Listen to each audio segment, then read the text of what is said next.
But let's just say hypothetically that it's the case that Donald Trump has better youth outreach.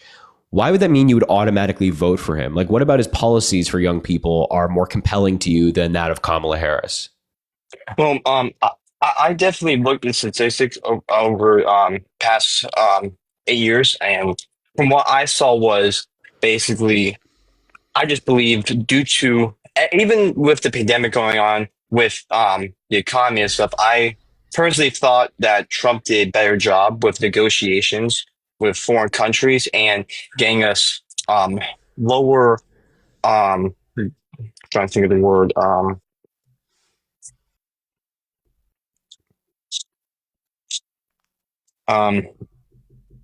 just out of my head. Sorry, I just got off work. That's fine. Just a lower prices than just goods and stuff. That's just from what I saw was, and definitely with the import stuff, we had a lot of massive imports. And then right when COVID hit, it just seemed like everything just went off. Like everything that worked with President Obama, like President Obama as a Republican, I believe he did a good job. Did he do the best he can? No, because he only had so much he can do with everything that was going on. And my personal opinion is if we would have never had a pandemic and stuff, I believe that the economy would have been much greater now, and we could be on a better way of living. Gas could still be around $1 max. So the gas wasn't even $1 before the pandemic. So I don't know why it'd be $1 now. It was down Not here on in national Florida. average, it wasn't. No. National, I know national average, but I'm just talking about like for local areas and stuff. At least local areas, from what I saw, was Florida, South Carolina, North Carolina, and Georgia. At least all the southern states, their gas was around $1 to max. Diesel was 2.50. So it What? depends on your area, of course. So like if you're in like a more rural area, I mean, you might have like cheaper gas, but it's like impossible to evaluate every gas station in the United States and see what their gas prices are. So we use the national average. The national average was not $1 or somewhere in the dollar range before the pandemic. But the important point here is that Donald Trump didn't actually do anything to make this the case. Like Donald Trump didn't do anything to keep prices low or lower gas, and he didn't do anything to make the economy better. He just rode the wave of Obama's economy. So like, can you point me to any achievements or policies that Donald Trump passed to make it the case that like things are cheaper or gas is cheaper or the economy is good? Yeah, let me pull up the House bill that they had. The House bill. I mean, Yeah, the bill that passed its out law. Let me just get that sure. one thing up. It was the 117th Congress. I don't. What bill is it? Are you referencing? I have to look it up. Give me 1 second. Okay. Okay.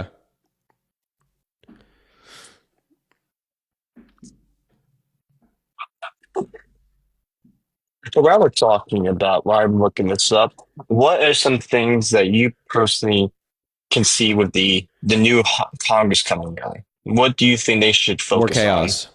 More. It's More gonna be more care. chaos. So Yeah. I definitely could see that. But from what I could see is if everyone could be united and focus on the American This people, person. that Sorry. Keep going. Keep going. yeah, I believe Republicans, Democrats, Independents, everyone should work together to help the American people. The I one thing totally agree. But then why would you vote for the Republicans? Because like the Democrats, like during Biden's term, he reached out to the other side of the aisle consistently. Like 4 out of the 7 pieces of major policy Biden passed was with Republican votes yeah, because they specifically made an effort to reach out to Republicans when they didn't have to often.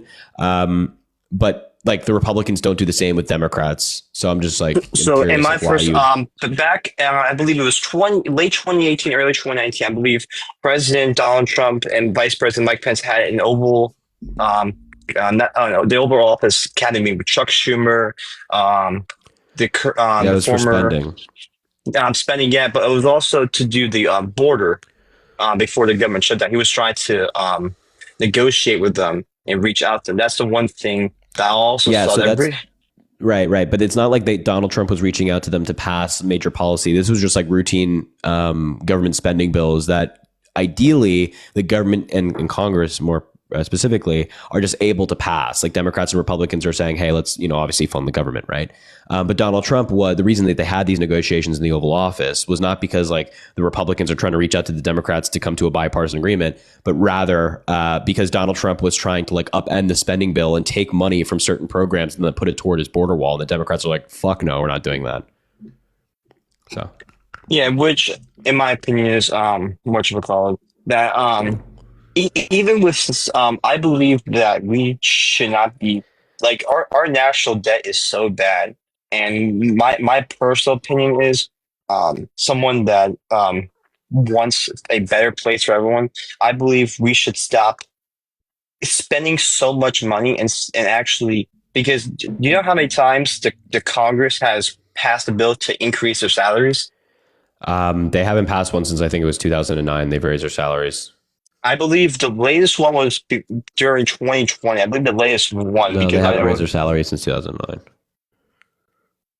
Well, so do you have that bill that you were looking for or no? Yeah, it was Senate Bill 3920, Gas Price Going Prevention Act. It was Senate by bill in response 3920. 3920. Yes, sir. 3920. Gas price.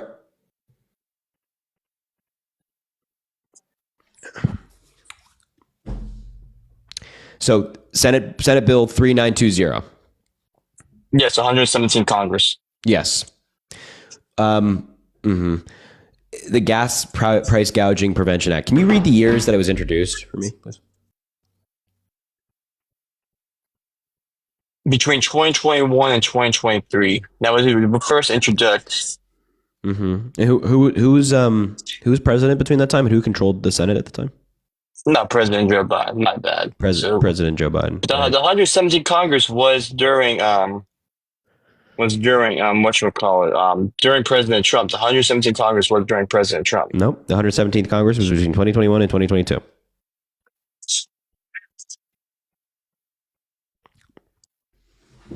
Donald Trump was not president for the overwhelming majority of 2021. And by the way, it was introduced by Senator Tammy Duckworth, who's a Democrat from Illinois. 1 second. Yeah, take your time. Yeah. Republicans blocked this bill, by the way. Fun fact. But they didn't have the majority, did they? No, they have the filibuster, though. So they don't need the majority as long as they have, the filibuster, yeah. Yeah. So you actually agree with the bill that the Democrats were trying to pass and that Joe Biden was trying to pass. Yeah. So I definitely agree I definitely agree with some, like, I'm not a hard Republican, but I agree with very Republican values, and I agree with some of the Democrat values. I'm really in that middle. So like, I'm really looking right now as personal. I'm looking right now as a Republican because one, I want to see what can President-elect Donald Trump achieve in these last 4 years of his second term. I really want to see. I never want anything to go bad. I want everything to go good, no matter who the president is, no matter. Sure, that's great. Like, if you're American, obviously you want things to go well. Like, I'm not rooting for Donald Trump to fail. I don't want Trump to fail because if Trump fails, then we fail. Yeah. But my argument to you and that all these Trump voters is that Trump is it's incredibly likely that Donald Trump is going to fail in some big way, and that's why. I was so strong against him, along with so many other people who are so strongly against him. It was you, Parker. Forget the other guy's name. I'm very sorry. I just know you and Parker. It's me, Parker, Dean, Chris. Yeah, like a bunch of people on TikTok. Yeah, and I definitely agree with you guys were doing such a good job. I watched your lives. I was looking in while I was at work, and one thing I can definitely agree is if I am with the new House and the new Senate, if every Republican, Democrat, Independent can work together to one, focus on American priorities, helping Americans with how much food is costing. Because if food keeps on rising, families are going to be having to work second jobs, and it is very sad because not one person should have to work a second job. And with me is one thing that I agree with is I think companies should stop prioritizing themselves and actually help the people that are working for them. That's one thing I agree. And I'm going to keep on saying that, even as a Republican. I don't care who hates me or not. I don't care what they say. But if we do not start focusing on Americans' priorities, we are going to fail as a whole. And if we keep on doing that, and we keep on not focusing on the values, because I believe this past 2 years, it's been all about Republicans doing whatever they want. And I have constantly tried to make it to where I've reached out to my congresswoman and tried Right. to get stuff done, but you don't get emails back from Yeah, them they don't get back because, to you all that often. That's for sure. and I definitely do agree. If there was more communication between the Congress and their constituents, a lot more stuff could get done. And Sure. Sure. hopefully, and I'm really praying that hopefully with the next 4 years, hopefully President Trump can get stuff done. Hopefully, he can work with um, Hakeem Jeffries and Chuck Schumer in the House and Senate and pass things that are going to prioritize Americans, American first, and get things done. And I'm really hoping that we can get some of these veterans off the streets. But I'm not pretty sure if you know, at least here in Florida, lots of veterans are living on the streets now because Yeah, so veteran homelessness has actually gone down substantially. I believe 11% from 2020 under Joe Biden. it's gone down 11%. But there's veterans that have been because I'm not pretty sure we know down here in South Florida, at least in this region, so many people are moving down here and stuff because they're leaving. We're known as the retirement state, so a lot of people are coming down here buying these houses and stuff, and some of these apartment complexes are getting destroyed and stuff because they're so old, and they're basically building out HOA houses, and some people can't afford a regular house because Florida is very expensive. People say it may seem cheap, but I definitely do agree that if we could get housing and food done, Americans can be able to. Yeah. So I'm gonna let you go. I gotta head out to my shift, but I appreciate talking to you. And yeah, hopefully, have a good shift, man. Have a good shift. You too. I really want to appreciate everything you say. I believe that some of these people that come up that are MAGA, don't be mean. Be respectful. If you're respectful, you get respect back. And you may not see eye to eye, but you can definitely help make a better future for everyone. Sure, man. For sure. Absolutely. Well, have a good one, Harry. Have a good shift. All right. Appreciate it, man. You Stay too. safe. You're welcome. Thanks, bud. Bye. Elena, hopefully I'm pronouncing your name correctly. Elena. Thanks for the $5. We've already connected on LinkedIn, so basically you should give me a chance. I'm 22. Have we connected on LinkedIn? Really? That's I didn't know that. I didn't know that. That's funny though. I like the LinkedIn setup. I haven't gotten that one before, so it's unique, right? Leah, thanks for the $1. Harry, you're back. I love you, Leah. I love you too. And that's it. Wait, yes, okay. Sorry. I just this sound in the background of this guy just like piqued my interest. Venmo, Cash App, PayPal in the link in the bio if you want to support the live. Also drop a follow. You're amazing. I love you. You're fantastic. All right. Hello, are you MAGA? Yes. How old are you?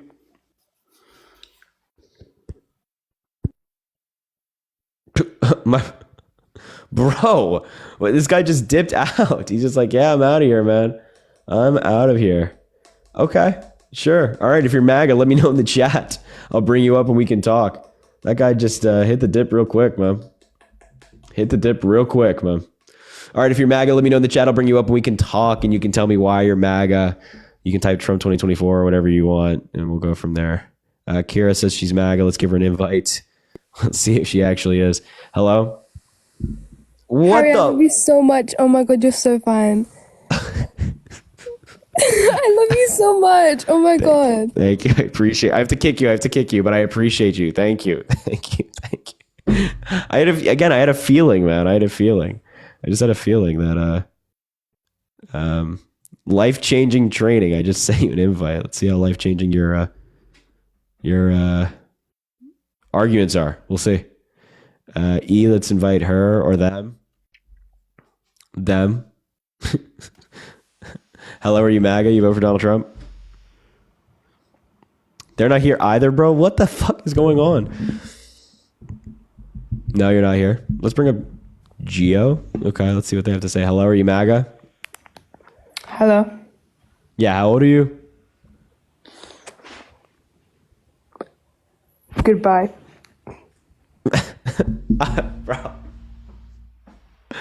Bro, I'm not. Bro, I'm telling you, man. I'm telling you, bro. I mean, what the? Yeah, bro's not MAGA. McKinley. Bro's not MAGA. That's for damn sure, man. All right, let's bring up Seth. Let's give Seth an invite.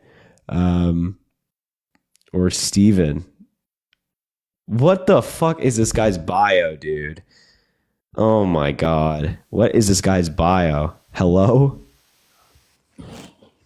Sup, Perry? No, bro. No. How old are you, bro? How old are you, bro? 27.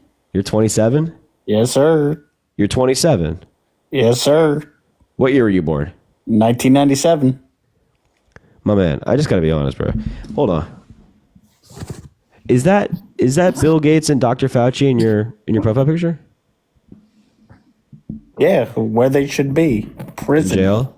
Yeah. Okay. So what should Bill Gates and Dr. Fauci be in jail for? Please elaborate. Fauci lied. People died. Bro, no, you're trolling. Yeah, I mean, Oh, fuck. yeah, man, you can't be a 27-year-old. I mean, there are plenty of people out there who do this. I couldn't contain myself. Kamala. Okay, good. I'm glad. I'm glad to hear that. I'm glad to hear that you're not MAGA. All right, man, you have a go on. Yep. Bro, my guy got a whole AI image of Dr. Fauci and Bill Gates for the bit. I mean, it's commitment, man. I like it. Katie, thanks for the $1. Hi, Harry, me, Anna, Ruby, and Layla. Love and appreciate you so much. We will always be Team Harry. Cadence and Haley are ops. And we do have to be civil in the TikTok comments about Harry versus Chris now that you'll know the team exists. No, you can say whatever you want. You can say whatever you want. I don't, we won't be offended. We won't be offended. All right, if you're MAGA, let me know in the chat. I'll bring you up. Golly, if you're MAGA, let me know in the chat. I'll bring you up. Let's bring up Mr. Truth. That's his username, Mr. Truth. So I just want to see what that's all about. Because that's it's a bold name to have. He's not even here. Oh no, he is here. Never mind. I'm lying. Hello. Yeah. Did you vote for Donald Trump? Of course I did. Why? Why would you do that? What? Oh, this guy is MAGA mobile. Yeah, okay. Hello, did you vote for Donald Trump? Life-changing training? Did you vote for Donald Trump, buddy? We can hear you in the background, right? Like, we know you're here. You just want to be quiet? You're typing in the comments right now. I see you just. Why did you just type in the comments? You're right here. What? I don't understand. I don't understand. I don't understand. What was the point of this?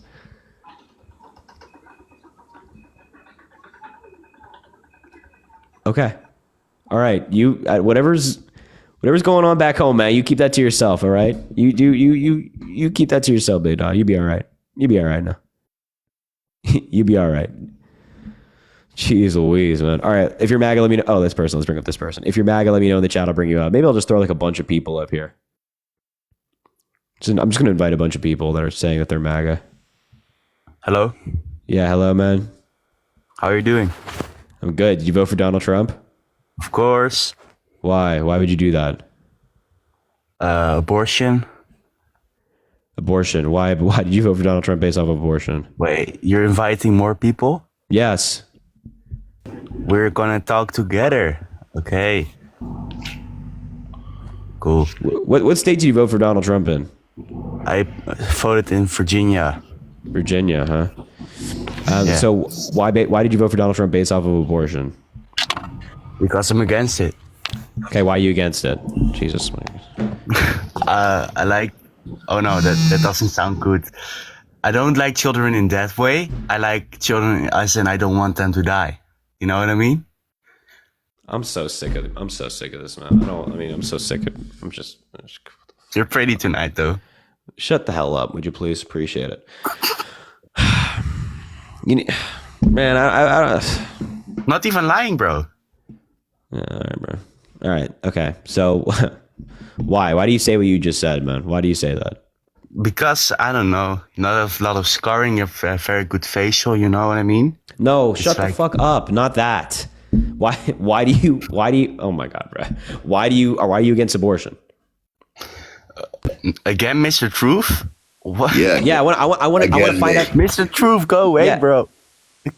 I'll come You back. can't be another day. doing this to me. No, you can, if you can stay, you I'm can stay. talking. I didn't pay. I apologize. I didn't pay my Wi-Fi bill this month. It was tough Okay. times. All right. It's the Are you economy. MAGA? Do you vote Blame for Donald Trump. Blame Trump. What the fuck is going on tonight, man? Hey, Eric, I do got a serious question. Oh, he got a serious question now. Oh, listen up. Go ahead, boy. What is wrong with you? What? You stir, motherfucker? Get the question out already. I'm trying to have a genuine conversation with. All right, we're listening. We're all ears. Get to the point, boy. I mean, come on, bro. Are you a child? I'm coming. I'm coming. I can come on top of your face. That's what you like. Wow.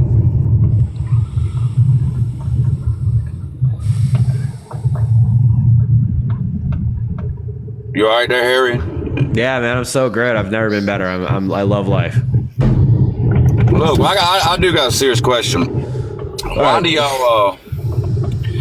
I mean, y'all say y'all for women's rights, but only seems like liberal women. Y'all only for liberal women's rights.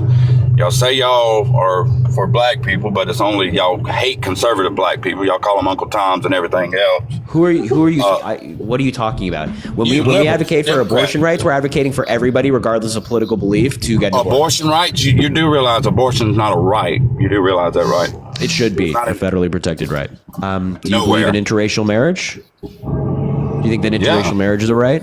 Yeah, Okay, so interracial marriage is not mentioned. but in the it's not a right. It's not. I mean, But hold on. it's just not. It's not a right. Do you think that marriage is a right? Yeah.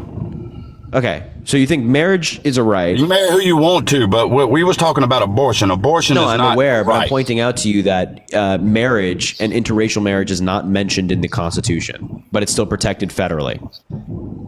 But hold on, can I Okay, just also- wait? Just come back from me with this. Like, so marriage is a right, but interracial marriage, a black person or a person of color, it doesn't have to be black, but hypothetically, a black person marrying a white person is not a right. I never said that. You put words in my That's mouth. literally what you just said. Are you driving, by the way? No. You're not driving? Is the car driving itself, or what? What are you talking about? What car? I'm at work, dude. That's a fan. I'm at work. I don't buy that. I don't know why you wouldn't. I mean, what? All right, just keep going. Just keep going. If you annoy me, I'll kick you. But go ahead. Huh? Just go ahead. Just go ahead. But I'm being serious though. Like, what? Why would you vote for Kamala Harris over Donald Trump?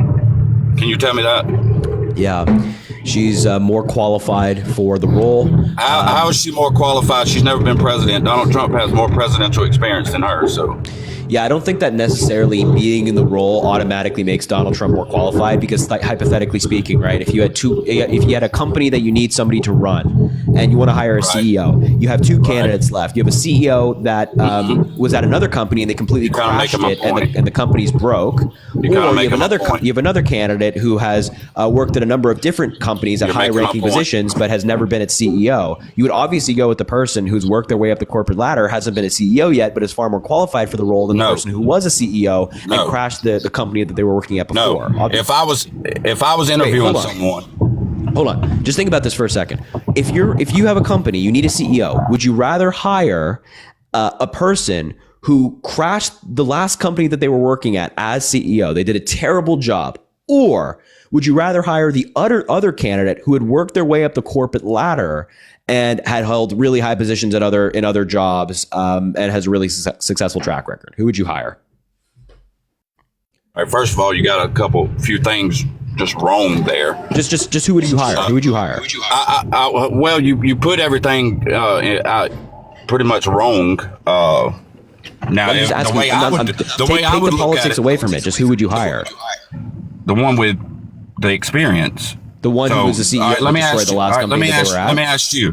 Then Let don't me ask start a you. business. If you were interviewing someone for a job position, let's just say to be, I work construction, so a welder.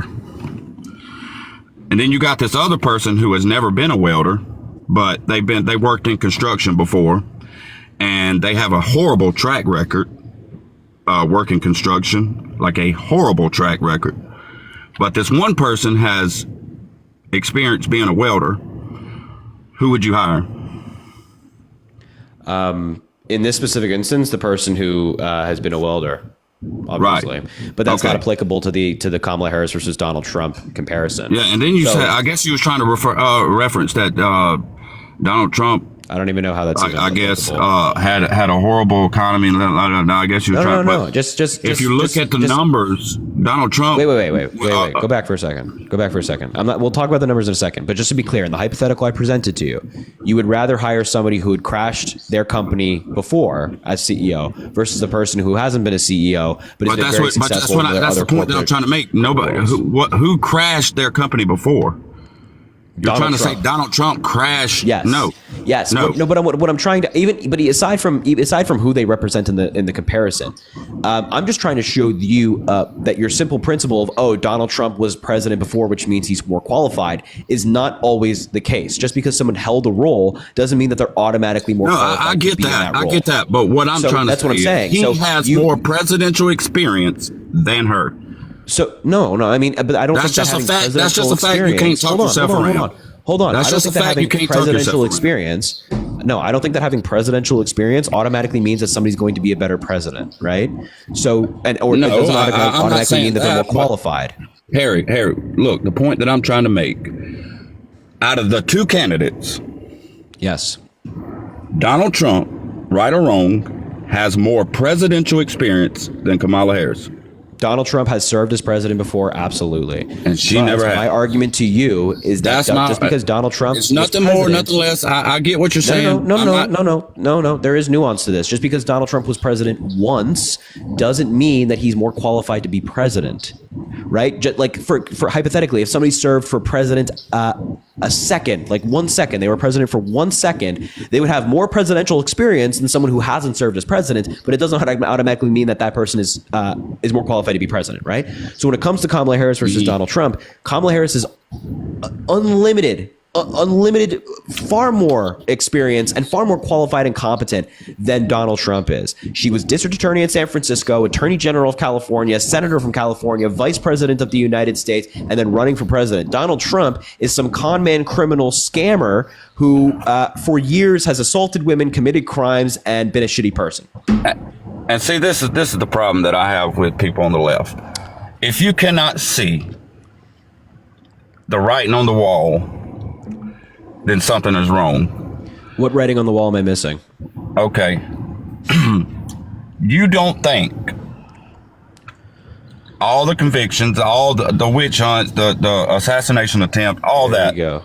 is pretty much like with the conviction, the 34 felony cases. Felonies. You don't think that was political? None of it. None of it. Nope. That's what's wrong. That's why. Look, but imagine being so bad. Look, this is what y'all failing to realize. Let's just say everything that you're saying is true. Donald Trump has 34 felonies. 34. Right. Okay. Let's just go with it. 34 felonies. Yep. Assaulting women. Yeah. A sucky ass businessman. Let's just say everything you're saying is true. And America still chose that over Kamala Harris, the Democrat. Kamala. Why do you think that is? Because shit like this, what you just said. Kamala. That's why it's so. Kamala. It's not Kamala. Joe Biden said himself, Kamala. I don't think Joe Biden is immune to mistakes as well. I don't know what to tell you. Like Joe Biden. They called her Kamala for 4 years, on up until she ran for president. Joe Biden called her Kamala. because that's her name. So if you have like an example of Not Joe until Biden she ran for mispronouncing her president. name. Not until she ran for president. I think the video you're referencing is Joe Biden in like 2020 when he selected her to be VP. Like, No. I think that's on. Like, that's obviously just like a Every mistake. And, Democrat like, Joe Biden for 4 hold on. years Can called her you just Kamala. can you just be quiet for 5 seconds? I think like Joe Biden mispronouncing her name like once is, again, like Joe Biden's a human being. He's not immune to mistakes. So it's just like, But you're wrong. You correct yourself and move on. Anyway, Harry, so to the point that we're talking about here, no, I don't think that they were political. In all of these cases, specifically the legal ones, there's ample evidence of Donald Trump's guilt. Like ample evidence. It's abundantly clear that Donald Trump All right. broke the law. The American people don't believe that. Hold on. American people don't believe that. Any of the cases you can select, absolutely, whether it be him assaulting Agent Carroll or the 34 felonies or the indictments against him, he just broke the law. And what's All right, you still haven't answered my. Hold on. What's concerning for me and many other Americans is the fact that you view this as automatically a witch hunt. You've never even considered the possibility that Donald Trump just did it, that he just broke like the law. Russia With any other person, when they're convicted by a jury of their peers or held liable by a jury of their peers, you accept that verdict. But when it comes to Donald Trump, you automatically think it's rigged. You don't know the evidence against Donald Trump. You've never reviewed it. You've never read the indictments. Oh, yes, I have. Thoroughly. No, you have thoroughly. not. No, you have not. Thoroughly. No, you have not. Just like with the Eugene Carroll case, there was not enough evidence to try him in a criminal court. No, it was not that there was not enough evidence to try him in a criminal court. The statute of limitations expired. That's one. Listen, that's one of the reasons. Right. No. It's not even one of the reasons. Right, it was not a reason. But you still didn't look. I made a point a while ago, and you still haven't pretty much answered. What was the point I missed? Let's just say everything that you're saying, which over half of America does not believe nothing that you're saying. That No. I don't think that half of Americans believe that.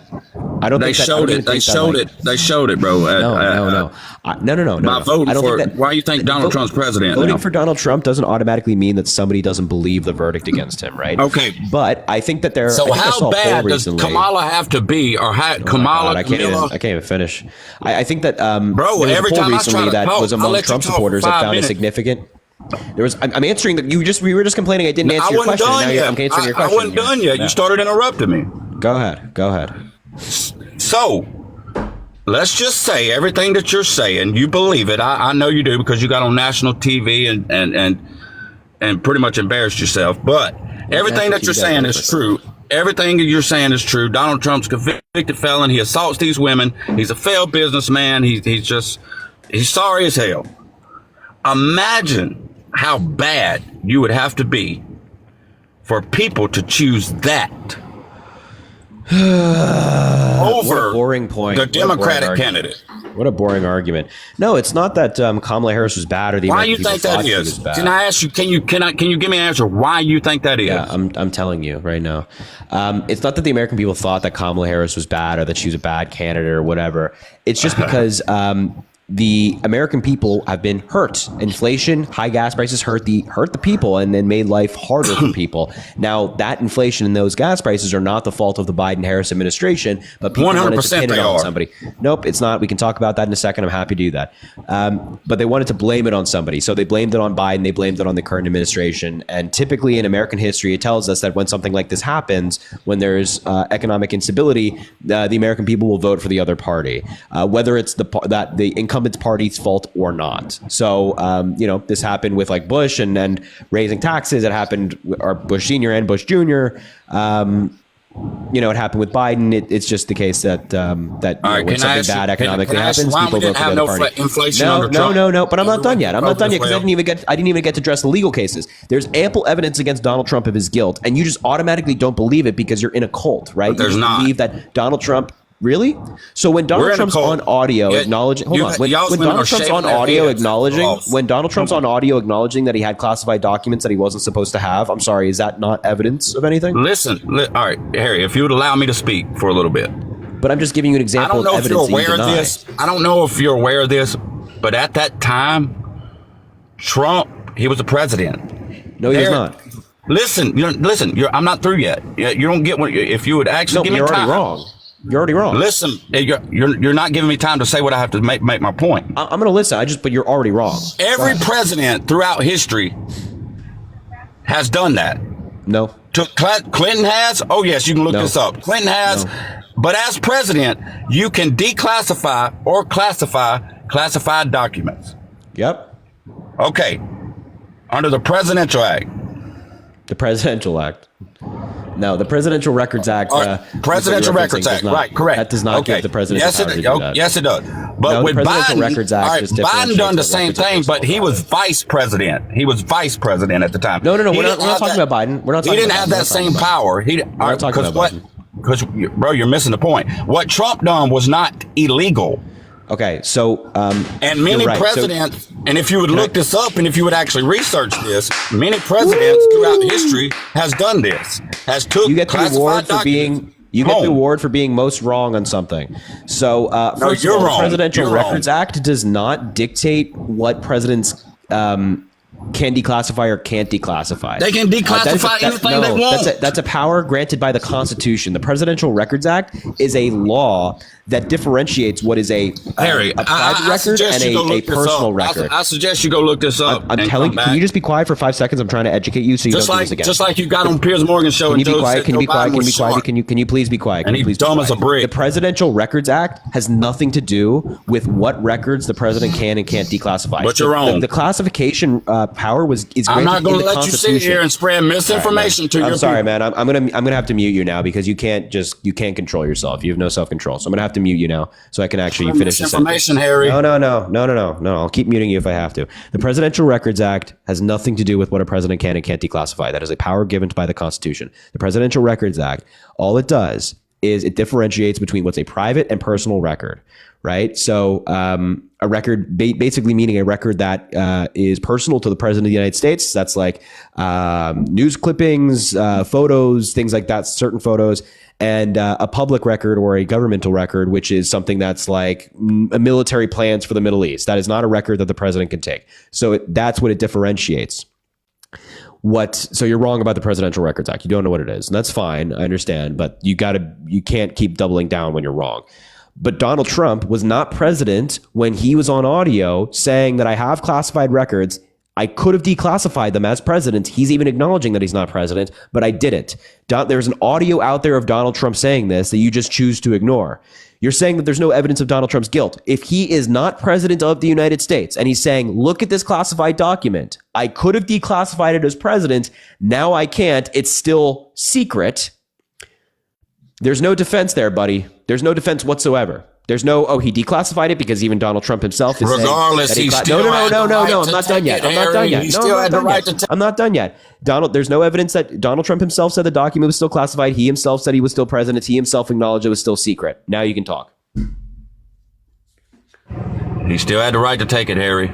Still had the right to take them. Under what law? Under No what matter law? how What law you gives put him it, the right? no matter how you put it, no matter what you say. Wait. So you're of the view that Joe Biden. Wait. So you're of the view that Joe Biden can take all these classified documents once he leaves office and just store them in his house? Yes. I'm sorry. You're wrong. Yes. You're just 100%. incorrect. 100%. You're just incorrect. You're just incorrect. I'll tell you what. You go look this up. I know you won't. We have a law. Which I know you won't. I believe it's. Which I know you won't. Which I know you 793. won't. We have all a you law. do is talk. You don't do enough it's Section listening. 793, which is retention of national defense information. You don't do enough listening, That Harry. law applies to former presidents of the United States as well.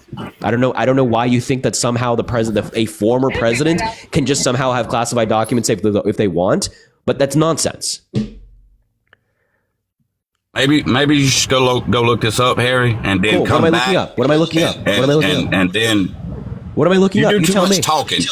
You do too much talking. What am I looking And not up? enough You're saying listening. keep looking it up. What am And I not looking enough up? listening. What am I looking up? What have we been discussing this whole fucking time, Harry? Yeah, so 18 U.S. Does the Code Section president 9.3, have the right- gathering, transmitting, or losing defense information. That's the law surrounding Does the president have a surrounding, right to retention take of national defense classified- information. Ask how many presidents has took classified documents home with them. No president has taken classified documents like Donald Oh my Trump. gosh, like Clinton, Obama, you Not name true. them. Yes, 100%. Okay, what's your source? I'll What's tell your you source what. on that? What's How your about source you on that? this? You What's your follow source on me, that? and then I'll No, make I'm a not- video I'm not proving following you you. wrong. I'm not following you. Proving you wrong. And then I'm not following you. I want What you- source? What source? What source? What source? It don't have to be a source. bro. Oh, You yo, can I thought that was the fan in the background of work. It is. What are you fucking talking about? You're at a drive-through. You just got food. Okay. I'm grown, Harry. That's the thing. Yeah, you might be grown, but that's not a fan at fucking work. Anyways, go look it up, Harry. What the fuck? No, I'm not. I know the answer to that question. I don't have to look it up.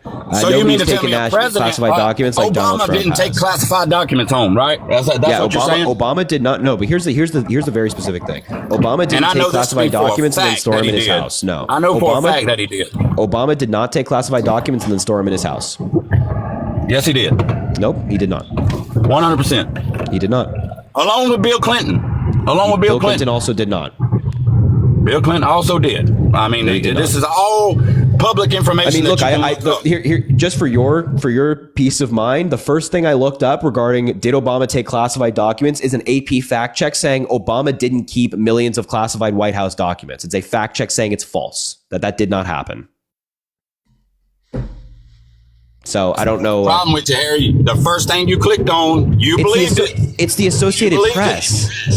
I don't care about no Associated Press. You clicked on the first fucking thing you seen and ran with it. And then it said, the way you framed it, you said, it's the Associated Press. It is one of the most down-the-middle publications out there. Tell me what it said.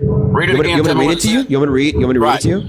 Yeah. Okay. What did? Yeah. Quote. The AP's assessment false. Obama administration records are exclusively held and maintained by the National Archives and Record Administration. The federal agency confirmed on Monday. Millions of unclassified documents were transferred after Obama left office to a NARA facility in Chicago, but neither Obama's personal foundation nor the facility set to house his presidential memorabilia have control over those papers. Okay, so he took classified documents with him. What? What the fuck are you talking about? Where did he store them at? Where in that sentence did you get that from? Where in that sentence did you get that from? And that's the first thing you read. Because I can look up something. You want me to read it to you again? You want me to read it to you again? No. Listen, Harry. What I'm saying is, you're asking where are they stored? A NARA facility. You're not listening, Harry. A NARA facility. Show you something that'll debunk every bit of that. Okay, find it. All right, give me just 1 second. Well, I mean, you're driving, so I mean, well, I have to. I'm not driving. I'm back where I need to be now. No, you're not. Yes, literally. I'm about to pull up. Swear to you. You're driving right now. You don't want me to see, I've been driving the whole fucking time, but now I'm about to prove this to you. Now you're ready to kick somebody. All right, fine. Typical liberal shit. Fine. Typical liberal shit. Fine. I'll wait. Typical liberal shit. I'm waiting. All right, give me just 1 second, Hair Bear. Wow, you're a grown-ass man using strange names like that. I think you need to. Oh, it's strange. So let me ask, are you homophobic? Am I homophobic? What? Yeah. No, I'm not homophobic. No. Oh, why? So why has it got to be strange? For a grown man to be calling someone hair bear, that's very strange in my view. Wow. It's just kind of like childish. You're like a grown man, so like engaging in childish behavior, I think is strange. Oh, so you're ageist now? Only against you. Oh. Yep. All right, give me just 1 second. We'll wait. Alicia, thanks for the subscription. I appreciate you. I didn't subscribe. Not you, numbnuts. Ellie, thanks for the 98 cents. I appreciate you. Hi, Harry. I just wanted to tell you that I was at my lowest and really thought about ending it. But then I watched your live one night and have watched ever since. You saved me and I love you. Thank you. Ellie, I love you too. I hope you know that. You're amazing. And the fact that you're still persevering and alive today is the best news I've heard. So I hope you know that. You're fucking awesome. You're fantastic.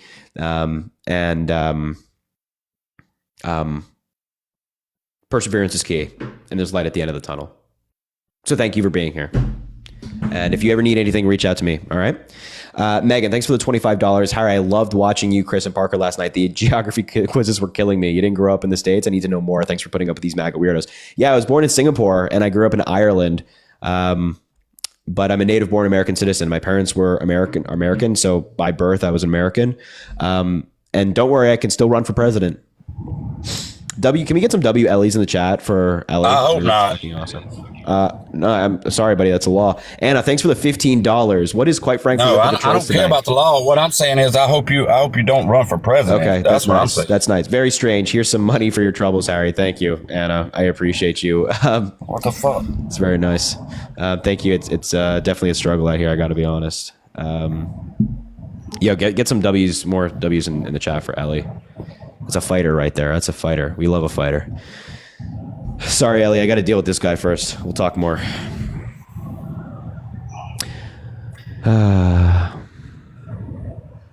You find it yet, Numbnuts, or no? Oh yeah. Okay, so There you go, Harry. I can't see that. I mean, hold on. Let's see. Well, maybe blow it up, Harry. Not just Trump and Biden. Every administration since Reagan mishandled. What does it say? National Archives fines. So can you just? What's the word after every? Classified records. Yeah. No. What? No. What's the word after every? Administration. Administration. So an administration is not just Biden. So when you're talking about every administration, Oh my God. it's very Oh my likely God. that Like, an calm the administration. fuck. Oh man, damn. So bro. listen. Every administration. Like, what are you talking about? Watch this. Watch. I'm gonna pull up your article and prove to you that this is what your article even says. Every administration since Reagan mishandled dogs. Right?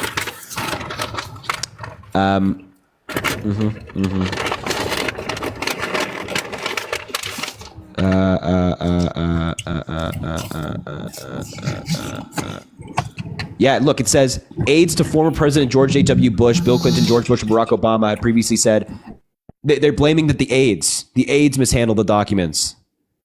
That's what your own article says. Either way, Harry, they took Eating, bro. classified What are you documents. eating? What are you eating, bro? What the fuck? Yeah. So what this is talking about is. Can I finish? One sec. This is important. What this article is talking about is administrations. So the administration is not Right. just. That's actually the first thing I clicked on. Hold on. I know it's the first thing you clicked on. You didn't read the article. I'm going to mute you for a second because there's like a little bit of a echo. So what this article is referencing is administrations. Administrations are not just one person. Administrations are a group of people, a team, and it's very common actually that administrations mishandle classified documents, that they misplace them or there's not proper. I just got flagged for harassment and bullying, and it's got restricted, dude. It got restricted. Oh my god. Wow. What do I do about that? I guess I have to restart. Listen. Well, I don't know. I didn't do that. I didn't do that. I don't know. This is the last point. I wouldn't even know how to do that. One second. It's administration. So, administrations likely mishandle classified documents. They don't take proper procedure. It happens all the time. Harry, just But a what while we're ago you can were just be saying quiet for 5 that- seconds? Can you just be quiet for 5 seconds so I can explain this to you without you yapping? Thank you so much. I appreciate your cooperation. I'll kick you if you don't. So because I'm gonna have to restart anyway, so that's fine. Care, you said something different a while ago. That's fantastic. So you're talking about administrations as a whole, not individuals. And administrations mishandling classified documents is different than somebody in their own capacity committing crimes while mishandling classified documents. There's a difference between like an administration misplacing a document and Donald Trump taking that document back to his house and hiding it from the FBI. That's what I'm trying to say. Everybody that's coming from Chris's live, I have to restart the live right now because we just got flagged for bullying and harassment. So I'm going to restart and we'll come back. Sorry, I just had to hiccup mid-sentence. So I'll be right back because we're going to restart the live. I know. It's very annoying. I know. I'm going to restart. We'll be back 1 second because, again, just got flagged. So, yeah, I know. 1 second, everybody.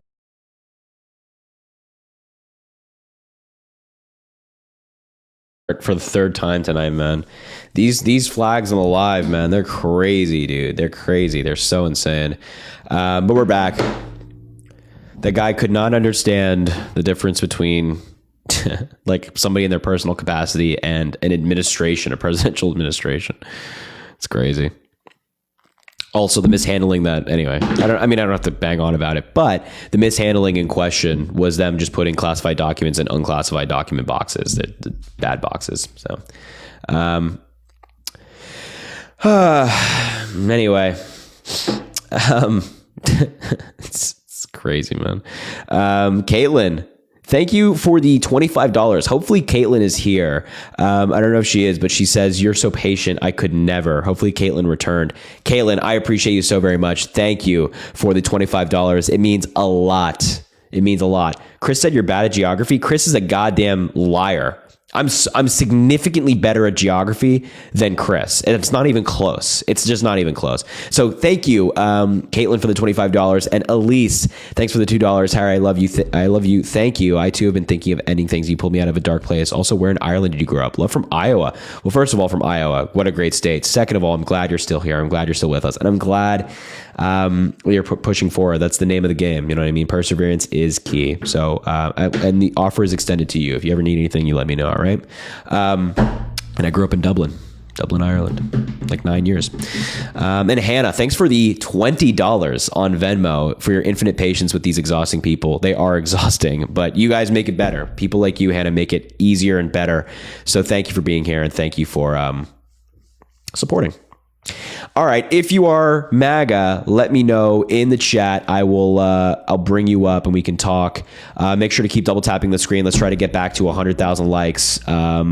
We just started the live again. So if you're just getting here, you're super early. Make sure to drop a follow if you haven't already. We do these lives all of the time. Spam those shares down there if you haven't already. Send it to a friend, family, or loved one, or just copy link. Oh yeah, Venmo, Cash App, PayPal in the link in the bio, all the way at the bottom of the link tree. If you want to support the live. All right, let's get into it. Let's see who we got. Joseph says he's MAGA. Let's bring him up here and have a conversation. First of all, again, also anybody from Chris's live who said, apparently Chris said that I'm bad at geography. Chris has no concept of anything. Not even just geography, anything. What's up, Joseph? By the way, loser. What was that? Okay. By the way, I'm joking for MAGA. This is a total joke. Chris is a very smart guy, but genuinely, when it comes to geography, it's not a strong suit. That's all. Satcha, thanks for the 99 cents. Love your lives. Found you through Dirty Dan's lives. Keep up the great work. I'm so glad you found me through Dirty Dan's lives. Thank you so much for being here. And Tree, thanks for the $5. Thank you for all that you do. You changed my life. I'm so glad you're on this earth. You inspire me every day. You and the guys are the reason I'm still on this earth. Love from Texas. Well, love from New York. Love from New York. We appreciate you so much. And thank you for rocking with us. And thank you for supporting. It means a lot. It really means a lot. So yeah. Thank you. I appreciate that a lot. That's very kind. Tatiana, thanks for the $1. What did I miss? Not much. Leah, thanks for the $1. This guest is stupid AF. I would agree. Bug, thanks for the $10. I don't know how you mentally deal with these people. Love you, Harry. It's not easy, but we get through it. Ainsley, thanks for the $2. Ask if he thinks Biden would be better. Well, I wish I could have. Unfortunately, he was annoying me too much. Walter White? You know, I'll just throw this guy up for the name, man. I can't even lie. What's up, man? You vote for Donald Trump? You talking to me or Sophia? Yeah, I'm talking to you. Yeah, I voted for Trump. Easy. How old are you, bro? 18. Yeah, why'd you vote for Donald Trump, man? Because he's a man. Because he's a man or the man? A man. A man. Why does that make him qualified to be president? Because men are just naturally better leaders. Oh, so okay, so you're unintelligent. Gotcha. That would have been like a way better thing to lead with, as opposed to any of that. We could have gotten to this way sooner. Well, just instead of using ad homs, right? Yeah, I'm going to use ad homs towards you. Yes, 100%, absolutely. Well, that's fine. Yeah. So is that it? Yeah, and also That's going to be it. Get the hell out of here. That's how we deal with people like that. Sophia, did you vote for Donald Trump? Yes, I did. You're such a liar. No, why would I be lying? You're lying. I'm not lying. Well, your bio says Dean got my account banned. Yeah, he did, because I debated him and I won. Okay, I'll play. I'll buy into it. Sure. No, and people are saying hi, Layla, bro. Are you? All right, bro. Why'd you vote for Donald Trump? Because he's going to fix the economy and make America better. Okay, how is he going to fix the economy? Well, we can make everything American made, give economic stability, and give better jobs to American people. Okay, how is he going to do that? Implementing tariffs. Oh, man. Okay, how are the tariffs going to do that? Well, it'll stop people from buying from those countries because tariffs increase prices. It'll make people want to be more invested in buying American-made goods. Okay, so how are all these companies going to bring their manufacturing over to the United States? They can build factories here. They have the ability to do that. Oh, okay. So we're just going to force a bunch of American companies to spend a bunch of money to build factories here in the United States automatically? Well, not force them, but if they want to, they want to. Well, I mean, that's what you're doing. You're forcing them practically through indirect means. Well, no, you're incentivizing them to do it. I can hear like a laugh behind your voice. I feel like There's no laugh behind my voice. Okay, all right. So what about the prices being raised for the people? Because obviously you would recognize that a company like Apple can't just move their manufacturing over to the United States in like a year. So people who buy phones or cars or appliances or like literally anything are going to have prices go up. How are people going to be able to afford that?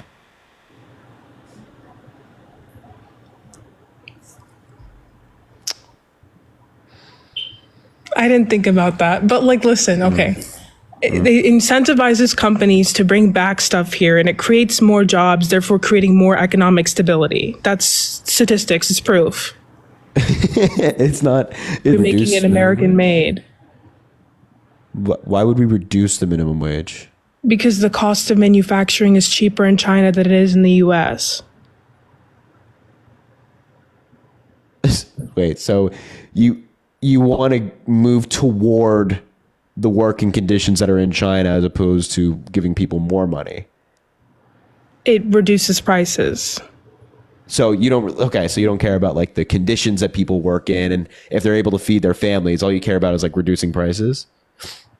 No, I do think that they need to feed their families. Yeah, that's the thing. But like these jobs aren't created for like living stability. They're just created for like younger people to work in. There's a lot of people that like work minimum wage jobs right now that are not just young. No, I don't know what to tell them. Oh, so just screw them, I guess? No. It's kind of what you're saying. If you're like, yeah, let's reduce the minimum wage.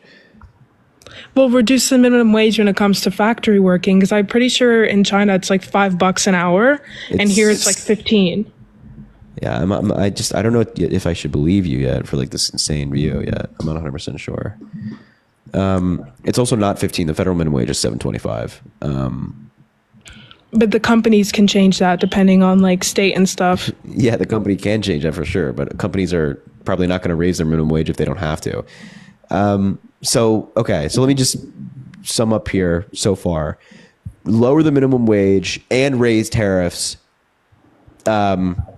and put tariffs on like everything. So don't you think that in and of itself is a recipe for disaster? So like if people who are working minimum wage jobs or just like generally working are making less money, but things cost more, isn't that like kind of things going in the wrong direction? No, things wouldn't cost more because if minimum wage is decreased, because when you're buying a bag of chips, you're not just buying the chips, you're buying obviously the labor and the ingredients and the time. The minimum wage is not why things are expensive. So if you decrease the minimum wage, which first of all, what? But if you decrease the minimum wage, it doesn't mean that your washing machine is going to go from like $1,000 to $500. It would not like $1,000 to like 500, but you would see a price decrease because they're not having to pay their workers. Why would companies do that? Why wouldn't they just keep it the same? To decrease prices, or they could make it that would maximize profit for them. There's no incentive. Like, also, like some companies don't even have minimum wage jobs.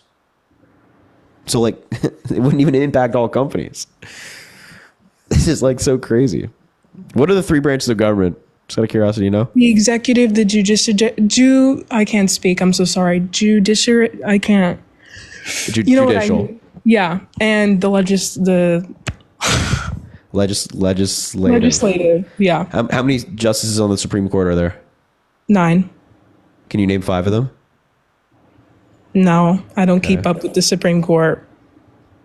Okay, you don't keep up with the Supreme Court, but like the minimum wage people, screw them. Is that my understanding?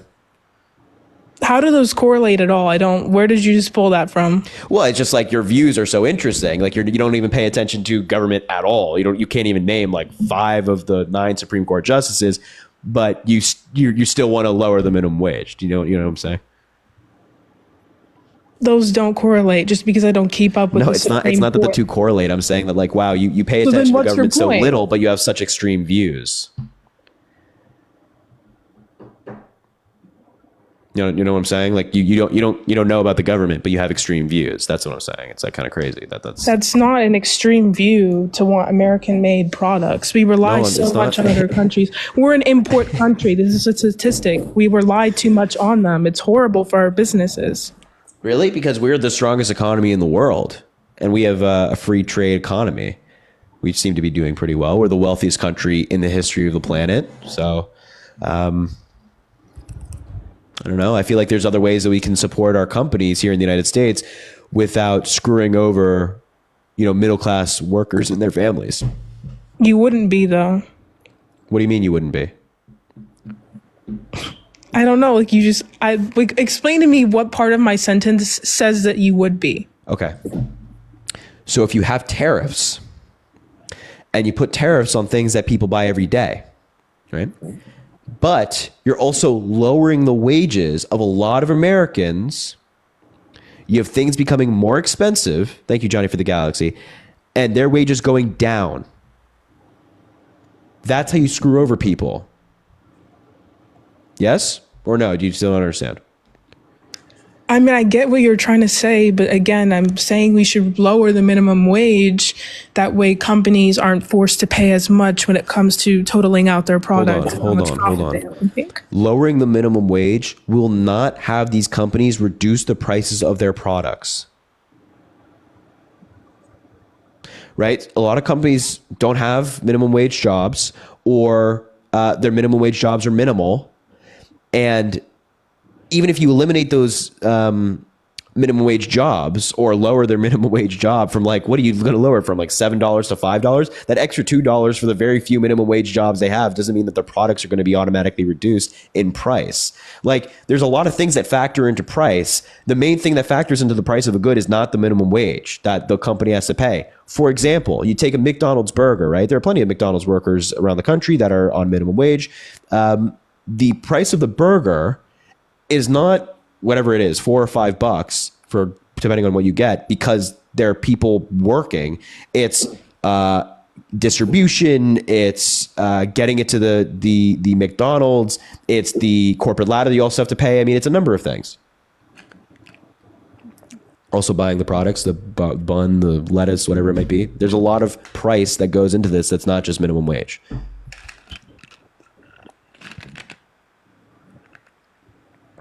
Advertising, packaging, absolutely. So do you understand what I'm saying now? Yeah. So do you still believe you're right? Yeah. Okay. All right. Is your family like super wealthy or something? Is that why you're making this argument, or? Well, I don't know. I don't keep up with how much my dad makes, but I know we're like well off. Oh, okay. Right. That makes sense, Ellen. Has he been charged? Yeah, he's been charged and convicted. But he has not spent a day in jail. Yeah, he hasn't been sentenced.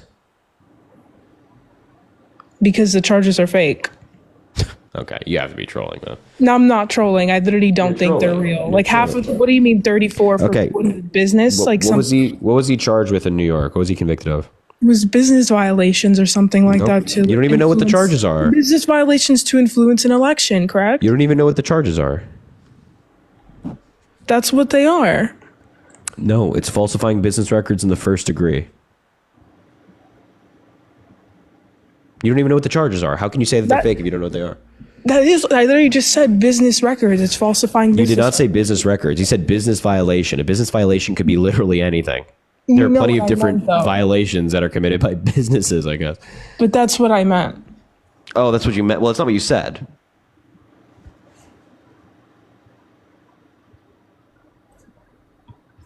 So why do you think they're fake? Because how is there 34? That's an insane number. If it was like 1 or 2, I would have been like, whatever. But 34 different counts? Yeah. It's because there was 34 different violations. 34 different ledgers that were falsified.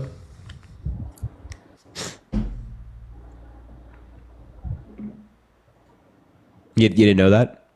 No, I did. So then why are you confused that there were 34 counts? I'm just surprised there's 34. I don't think that that's realistic. Well, that's what he did. That's what he was found guilty of. So very, very clearly, it was realistic to the jury. Well, the juries are biased. Everyone in New York is liberal leaning. That's common Donald sense. Trump and his lawyers helped pick the jury. So are you saying that they rigged the jury against them? Anything's possible. So Donald Trump rigged his own jury? No, that's not what I said. Well, okay. Well, you're saying that the jury was rigged, but Donald Trump helped pick his own jury. That's not what I said, but okay. You said that the jury was rigged. As in, the charges are fake. Okay, so was the jury rigged or not? It wasn't. That's not what I said. Literally what you just said. You just said that the jury was rigged. That is not what I said. That is not what I said. That's not what I said. You can keep repeating it. It doesn't change that you said it. Look, and everybody in the chat is, yes, you did. Everybody's telling you said it. So maybe you didn't mean that. So you don't think that the jury was rigged. You think that the jury was fair. I think the jury was fair. I just don't think so the conviction's fair. So the conviction's fair. No. Okay. So if the jury's fair, then how is the conviction not fair? I just don't think all those charges are realistic. At least maybe 10, 20 of them aren't real. They're just fabricated. Why do you think that they're not real? Because the media doesn't like him. That's common sense. The media didn't charge him. It was the district attorney of Manhattan that charged him. And they don't like him either, so... I mean, you can think that the district attorney doesn't like them, but they still prove this to a jury. So even if the district attorney's like, yeah, I hate Donald Trump, you still have to go prove it before a jury. And a grand jury. They proved it in front of 2 different groups of people. I don't know, I just think everything he's ever been charged with is just not real. Okay. And I think that the sky is purple and grass is red. That's like, we're basically saying the same thing here in terms of like... That's not... Okay. No, basically, yeah. In terms of like whether it makes sense or not, yeah, we're basically saying the same thing. No, not even. Yes, 100%. Mm-hmm. Do you know the other things that he was charged with? I'm pretty sure a couple years ago in New York, right? I might be wrong. Was it New York for grape? That was civil. He wasn't charged with it. It was civil. Yeah, civil. Yeah. So, like the criminal charges. Do you have any other criminal charges you know? So when he, like, for example, I'll save the tooth pulling. So when he was charged with trying to overturn the 2020 election, you think that was fake? Like he didn't try to do that? No, he was just calling out what was right. Okay, so when he is like submitting, the fake electors scheme? I've seen it, but I don't think it's real. You don't think? Okay. So do you think like anything bad against Donald Trump is real? No, I don't think that. I don't think he's the perfect man, but I also just don't think like what most of the liberal media is saying is logical. So this is not the liberal media. These are like grand juries and district attorneys and attorney generals and things like that. And again, they can be biased. Everyone knows who Donald Trump is. It's hard to pick a jury that isn't biased towards him, whether it be positive or negative. So have you like reviewed the evidence whatsoever, or? I've seen some of it, yeah. Okay. And you don't think that the evidence of him like coordinating the fake elector scheme is compelling enough, or no? No. So when he's like calling up secretaries of state and telling them, "Hey, you need to find me like 11,000 votes, so I can win this state," you don't when think he that's says "find me," he doesn't mean fake 11,000 votes. He means find missing votes. and trying to get your vice president to accept those electors, not the actual real electors that have been certified, that's illegal. Yeah. There's not also what video he of these meant. people. Really? There's video of these people signing their fake elector documents. Those could be fabricated videos. You know, those exist, right? Yeah, I'm sorry. All right. I mean, like, these are all things that have been submitted into court and verified.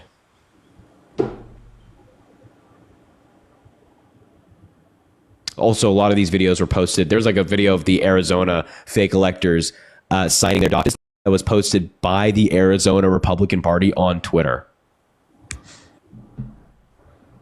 Okay, well, most of the Arizona Republican Party are rhinos, so. Okay. Okay. So Donald Trump does no wrong. You can never criticize him whatsoever. No, he does wrong. He does wrong. Any of the things that Donald Trump has done, the fake elector scheme, trying to overturn an election, classified documents, falsifying business records, he didn't do it. Is that my understanding? No, but I'm saying that he has done wrong, like when he mocked that one guy on like live TV for being like disabled. That was wrong. He shouldn't have done that, right? I don't think he should have done that at all. Yeah, that would probably be the right thing to say in that moment for him to not do that. Yeah. But again, like, you know, him coordinating a fake elector scheme, not wrong. I just don't think he did it. Okay, so there's communications of Donald Trump being directly involved in this. The chair of the RNC at the point, Ronna McDaniel, was talking about how Donald Trump had approved the fake elector scheme. He was also telling Mike Pence to accept the electors that were fake and not the real ones. So...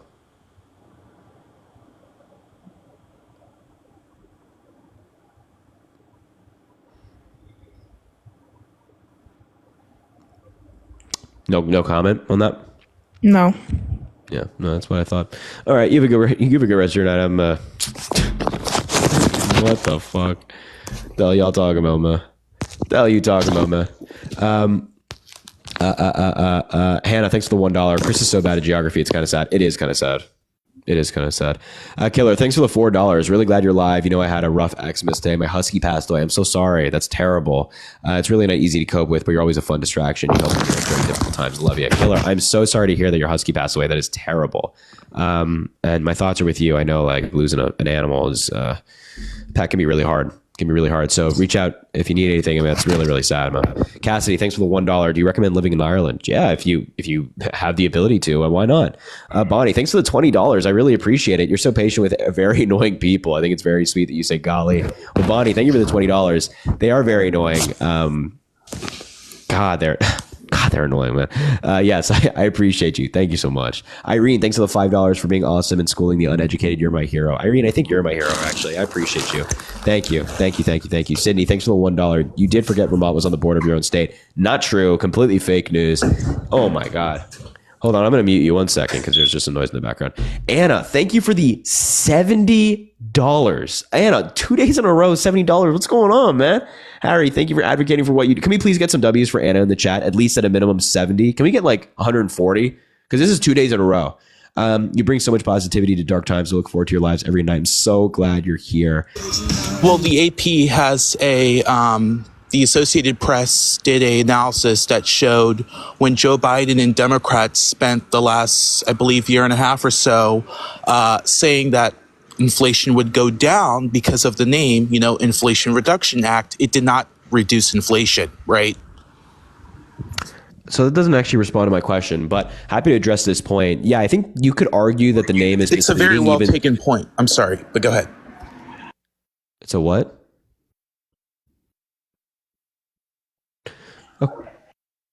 Okay. You could say that the name of the bill is like misleading if you want. Sure, that's no problem. I'm happy to hear that point. But the Inflation Reduction Act is a net positive for the United States. So like what specifically in the Inflation Reduction Act led to increased inflation? Again, I'm just saying that Democrats, Kamala Harris, Joe Biden and company ran on saying that this bill in question would reduce inflation. It did not reduce inflation. That has already been proven by 9 yards already. It did not reduce inflation. Democrats ran on it. Now I think you're going to say, obviously the bill capped insulin at $35. Sure, it did good stuff. And I think, reasonable Democrats and independents will think so, but it's very misleading. And why do you think Democrats ran on it? So I think that there are arguments you can make on that it did reduce inflation, as you mentioned, capping insulin at $35 a month. Now, seniors starting in 2025 under Donald Trump's administration, and Donald Trump can thank Joe Biden for this, will pay no more than $2,000 a year, capped at $2,000 a year for their prescription drugs, which is obviously a reduction in their drug prices. And now Medicare is negotiating drug prices with private companies, something that Donald Trump couldn't get done, and has been lobbied against heavily by the healthcare industry, but Joe Biden beat them and got it done. Sure, so I think there are a number of but provisions that reduce costs for the average American. There are a number of other things that the Biden administration has done for the average American in terms of removing costs, like getting rid of junk fees, or making sure that airplanes and airlines, when they cancel you in their flights or delay them severely, give you a full refund, not just like credit or something like that. So there's a number of ways. But I'm still waiting to hear like how Biden and Kamala Harris increase inflation. Wait, I'm sorry. I'm talking about the bill itself that passed, the Inflation Reduction Act. I know, but you're taking issue with the point I made that I'm not saying that Joe Biden did not take proactive measures during his 4 years to reduce inflation. You're right. There were junk fees. And we can go about that all day. I'm specifically talking about the Inflation Reduction Act. Myself included, I was with the Nikki Haley campaign this summer, or this fall, I should say. And I think a lot of people were... Well, what is outrageous? I did. I was on the Nikki Haley campaign. You're kidding. Wait, hold on. You were on the Nikki Haley campaign, and your username is now MAGA Defender? Oh. Yes, I'm not. Hold on, Harry. By the way, we've invited you into X Spaces. I think you've came by and talked to us a few times. So I've talked to you I don't think we've ever spoken in my entire life. We have. Yes, you came into Diligent Space on X Space before. Who's Diligent? He's a space host on X. You've came on there before. Of it. I've never. And we've talked to you before. But that's here or there. But yes, I did fight for Nikki Haley, and then after, obviously, she endorsed Donald Trump. I was saddened about that. I was going to obviously support Kamala Harris or Joe Biden at that time. But I've heard you say yesterday, I think Chris said it yesterday as well, that you finally, came to the conclusion that Joe Biden is in decline. True? What the fuck are you talking about? You said Donald Trump and Joe Biden are in decline. That's a quote. No. Did you not say? What? No. You said Joe Biden and Donald Trump are experiencing cognitive decline, but Donald Trump is worse. Did you not say that? No. Are you confusing me with Parker? Okay, so that may have been Parker. Okay. Yes. Okay. There you go. Sorry about that. Okay, that's not far-fetched. Okay, that was Parker. Do you think Joe Biden is experiencing cognitive decline? No, I don't think Joe Biden is experiencing cognitive decline. No. So, I've heard you throughout your career here on TikTok always go based on CNN reports, go based on NBC, Washington Post, and New York Times. Hold on, let's have a conversation, Harry. No need. This is actually like a comical conversation, man. I'm like, sure, it's comical, but I think it's reality. Most Americans see Joe Biden and they look at him and say that he needs to be in a dementia house eating yogurt. He does not need to be. Well, maybe you mean you need to be in a dementia house eating yogurt. You confused me with Parker. You didn't know what I said. Well, apparently, I've spoken to you before. I don't think I've ever spoken to you. Yes, so we have spoken before, but I did confuse you with Parker. There's something going on. I think maybe. Are you okay? Are you experiencing some mental decline? Let's engage with my point. Let's do that, shall we? I am. I'm just sure. So let's just go like back. Maybe the So Stones are being thrown from the glass house. So we've seen reports from the mainstream media throughout the last, I think, 12 to 14 months that have said aides to close to Joe Biden have seen him wandering in 1600 Pennsylvania Avenue. They have to give him prepared notes. We saw the White House press corps seen him with prepared notes to say, "Sit down, Joe Biden." So when you make a very outlandish statement and say, no, Joe Biden is not experiencing cognitive decline. Why do you think that? And why do you think so many people who do take that opinion, why are they crazy to believe that? Yeah, so a lot of what you just mentioned is just not true. These reports you're seeing, like, oh, do you want me to name the reports for you one by one? Just be quiet for 5 seconds, Sure. if you'd be so kind. So a lot of these reports you just mentioned are just not true. And you're saying like, oh, aides said this or aides said that. Yeah, that's also, even if like an aide, quote unquote, from the New York Post said that, oh, Joe Biden did this or that, it's just like a lot of people speak, a lot of people lie. Okay, so how is it not true? I'm not done yet. You know how it's not true? Because not only has Joe Biden been the best president in modern American history, not only have Republicans, and his record proves that, not only have Republicans complimented Joe Biden on his mental ability and negotiating ability and things like that. Ted Cruz said that Joe Biden got Republicans to roll over. Kevin McCarthy said that Joe Biden was very firm and a tough negotiator. I don't think that somebody that has no idea what's going on is going to be a tough negotiator via the own words of the Republicans. But also, I literally was in the Oval Office with Joe Biden a week and a half ago, right? I saw him. There were no notes. There was no prepared remarks. There was no any of this or that. He was fantastic. He spoke to us all individually. Sure, but here in that hold context, on, and I was there. He wasn't wandering so around. We're talking about Pennsylvania. So just for the viewers know, we're talking about a Christmas holiday party, right? So no, this was actually not at the Christmas holiday party. So what was the event for? Oh, this was just certain people who were invited to the White House. So like people like myself and Chris. No, there was an event at the White House that we were invited to. It was a holiday party. I'm sorry. Yeah, there was a holiday party on the same day. Before the holiday party, there was another thing that we were invited to. And at this thing, we got to talk to Joe Biden. It was a smaller event than the holiday party. And we got to speak to him in the Oval Office. And I was right there. Spoke to him again. I've met Joe Biden twice. Okay, sure. We'll take your statement and say that you've met with Joe Biden. You obviously are not a policy negotiator. Obviously, you're not some important person in Washington who's actually having meaningful conversations. So yes, you went to Joe Biden to say hi to him and give his support. And by the way, I think Joe Biden is one of the most caring men that have ever served this country. And it's very sad to see him in cognitive decline.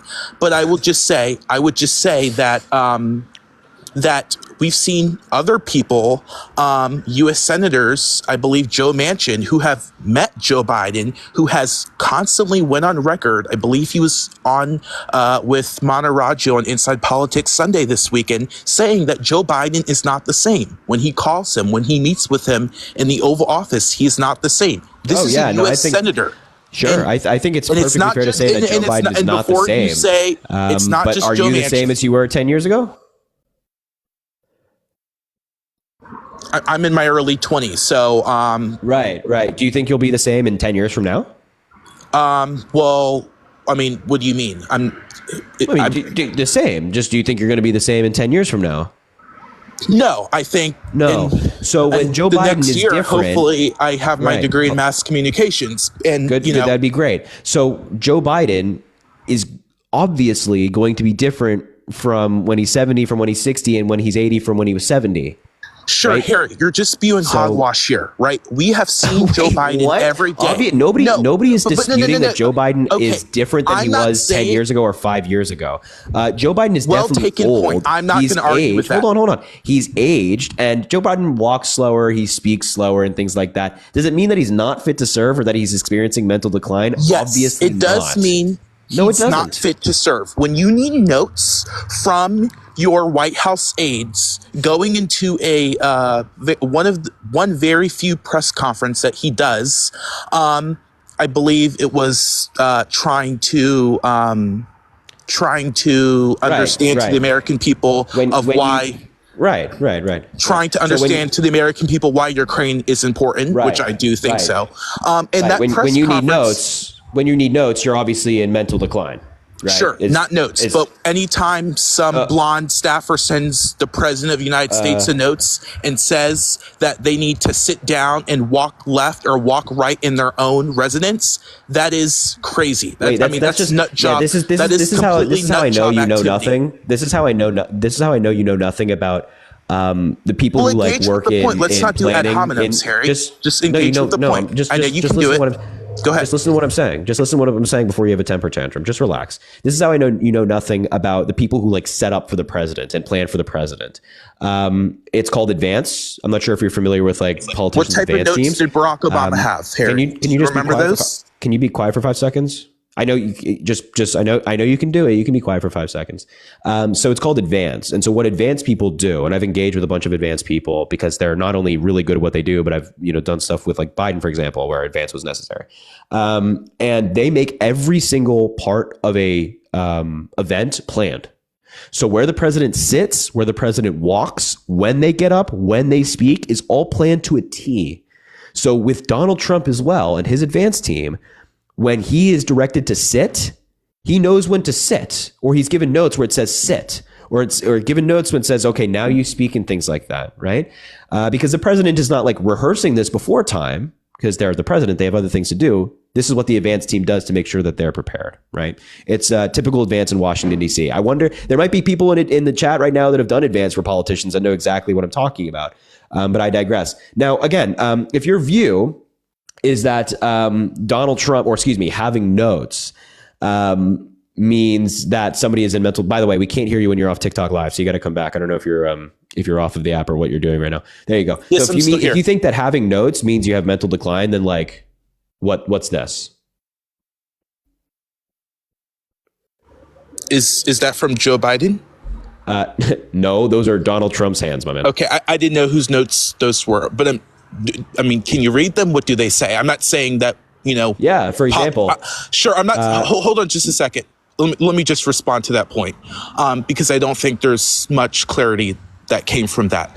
I'm not saying that politicians or Joe Biden or Donald Trump or prior presidents cannot have notes, right? Obviously, you're engaging with reporters. Obviously, you're going off cuff. You're engaging with, staff, all of that. You're getting phone calls, right?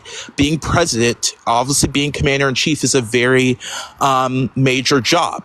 You're going to need some notes. You're going to need to know when to go to lunch. You're going to when to meet with your vice president. However, the New York Post, it's been a while since I read the notes in question I'm talking about, but Joe Biden had prepared questions. He had the prepared questions from reporters, right? Now, I dare you to find some type of case where Donald Trump has had prepared questions. Usually, when Donald Trump is asked, he takes the questions. Now, he is obviously anti-press. He says that he wants to dismantle CNN and MSNBC, and I think that's a conversation for another time, right? But I think so. These are prepared questions, by the way, right in front of you, from Donald Trump. Yes.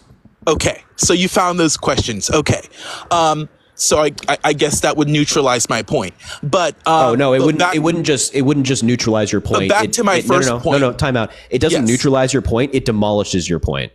Because this happens with every single politician. They have really good advanced teams who give them really good questions or directions beforehand so they know what they're doing.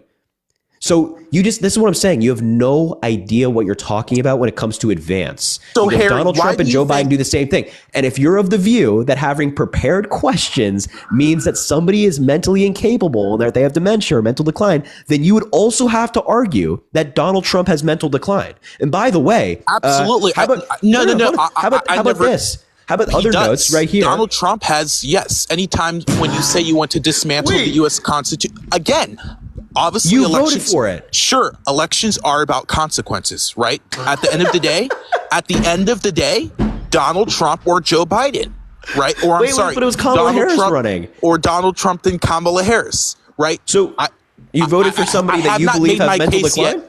I have not made my case yet against Kamala Harris, right? Obviously, your nominee switched out, right, by the Democrat in fighting. at the last minute, This is at the too 11th good, man. hour. This is why I say this conversation is so funny, because like you're I just think all it's over a the productive place. conversation. But Harry, No, let me you're just ask all you over the this. place. Let me ask you this. By the way, can I then we can pivot to inflation. All right. Yeah, we can pivot to inflation, but I want to just Sure. I just before you ask me your final or your question about this, I also just want to point out that these are the notes you're referencing about Joe Biden, where it says there were more than one occasion. So this is this is the main story you're referencing.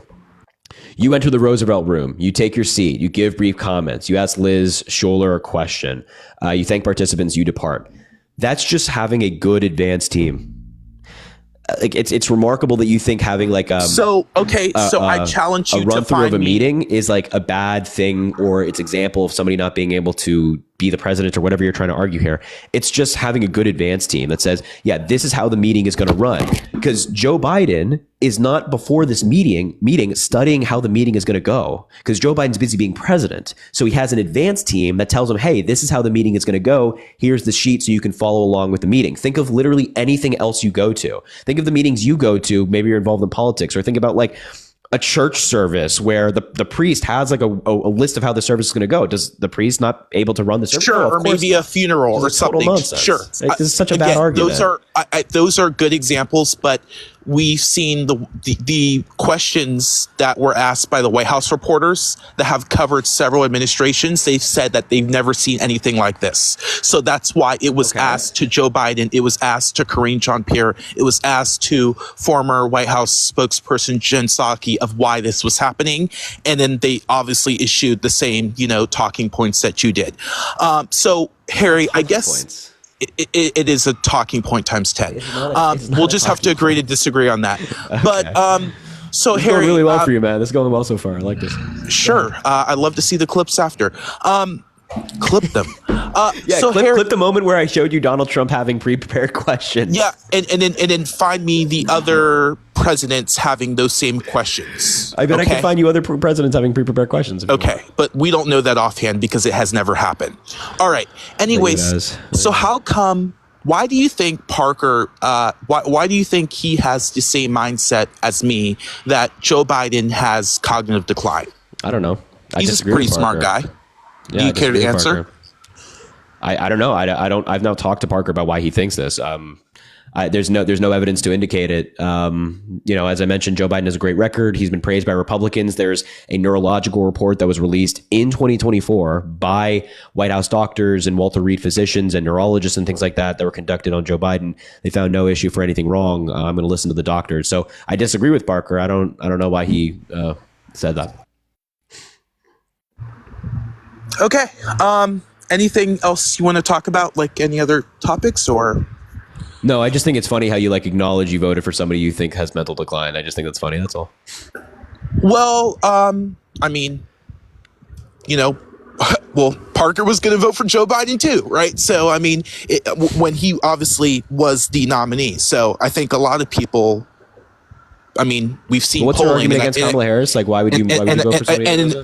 Just a second, Harry, because I've seen where you have obviously, posted your videos, which I think are informative for the most part, of polling, right? We've seen polls from Democrats, from Republicans, from independents, more than the vast majority who think that Joe Biden was experiencing cognitive decline. And I think that's why you got your butts busted on November 5th, because obviously the incumbent vice president was part of the cover-up, which is exactly why I voted her. So I did that pivot there. I'm not going to vote for someone who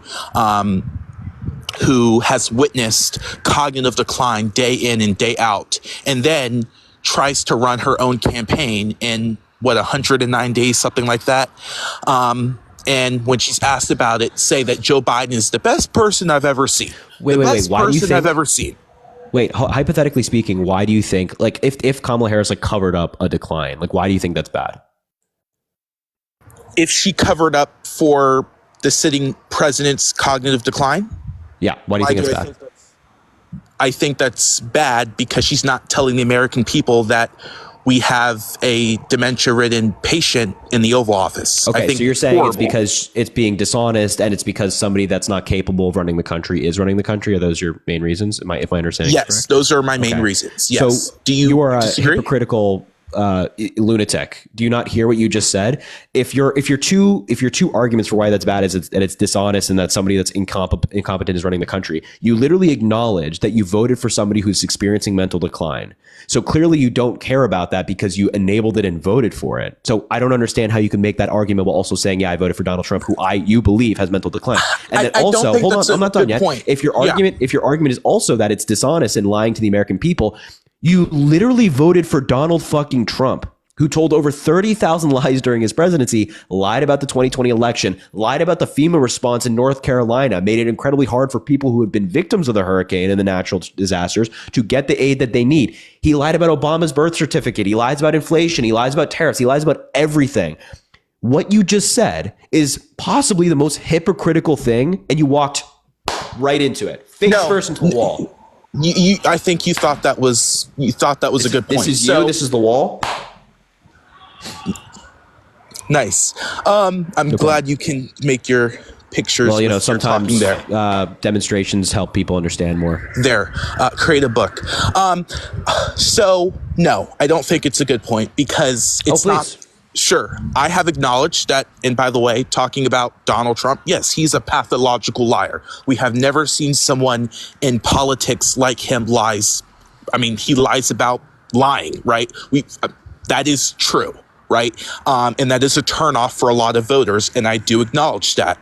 However, when you are lying about the cognitive health, when you are the vice president, the number 2 person lying about your running mate's cognitive health day in and day out, and then telling the American people a fib and saying Joe Biden can run faster than me. He runs and brings me my lunch and throws my lunch away when just hilarious, stupid things, right? I'm glad you have to stand up. Don't fall, Harry. But in number 2, yes, I've acknowledged that. Posted because goddamn, this is a bad argument. Yes, you're making the same bad argument you just said a moment ago. I never seen you stood up when talking to someone. So, and I'm sure a lot of people are worse than I am. So, then yes, very interesting. Lying about the election, lying about that there were Pentagon documents inside your bathroom, inside your bedroom, obviously are very bad lies, right? But elections are about consequences. Elections are usually 2 people. And I think for the better part, Donald Trump, I think he was better on inflation during his 4 years. During his 4 years, I think I wish Chris was here right now. During his 4 years, I think you can make the argument that he fucked up COVID-19. But I also think that he was actually going to middle America. He was going to cities talking about the rise of inflation. So it's not everything that he did in his last 4 years. It's about his, one-on-one with the community, right? Joe Biden just stays and takes vacations every weekend. And sure, Donald Trump does play golf, but does. Joe Biden just gets shit done. That's the difference, right? Like you keep saying, like, oh, Donald Trump did this. Can you name me? Joe Biden does not get things done. Hey, can you name me? Well, you just said that Democrats get things done. Are you acknowledging that Democrats are more productive? I think now. All right. We'll take the win. Sure. I do. Can you name me? Hold on for a second. Come back. Can you name me 5 policies that Donald Trump? Trumper, just so you know. Okay, that's fine. You voted for him, so you should be able to defend him. Right. Can you name me 5 policies that Donald Trump got passed through Congress? Like, I'm literally going to the Capitol Police breakfast on January 6th just to meet with Capitol Police officers and give them their things. Okay, so I hope you get tossed the fuck out of that meeting. So I am not. It's a breakfast. I hope you get tossed out. I'm not laughing. Like I am not a Trump supporter. Okay, so you voted for him. Sure, I did vote for him, but that doesn't mean that I am a hardline Trumper. Like, hold on. Lots of Democrats voted for Trump supporters. You know that, right? Hold on. Now I'm actually not laughing. Like the idea that you voted for Trump and then you're going to go to this January 6th police officer breakfast and like thank them for their service. Like, fuck no, you shouldn't go to that. You voted for the guy that absolutely I should do. No. You voted for the guy. You don't get to go like try to be buddy buddy with these people after you voted for the guy that put them in the position that they're in. The only reason that breakfast is happening is because of Donald Trump. So it's like it's just kind of gross, Yes, honestly. and No, be quiet. It's just kind of gross that you're trying to like go to the breakfast to honor them while also turning behind their back and voting for the guy that put them in that position. It's just gross.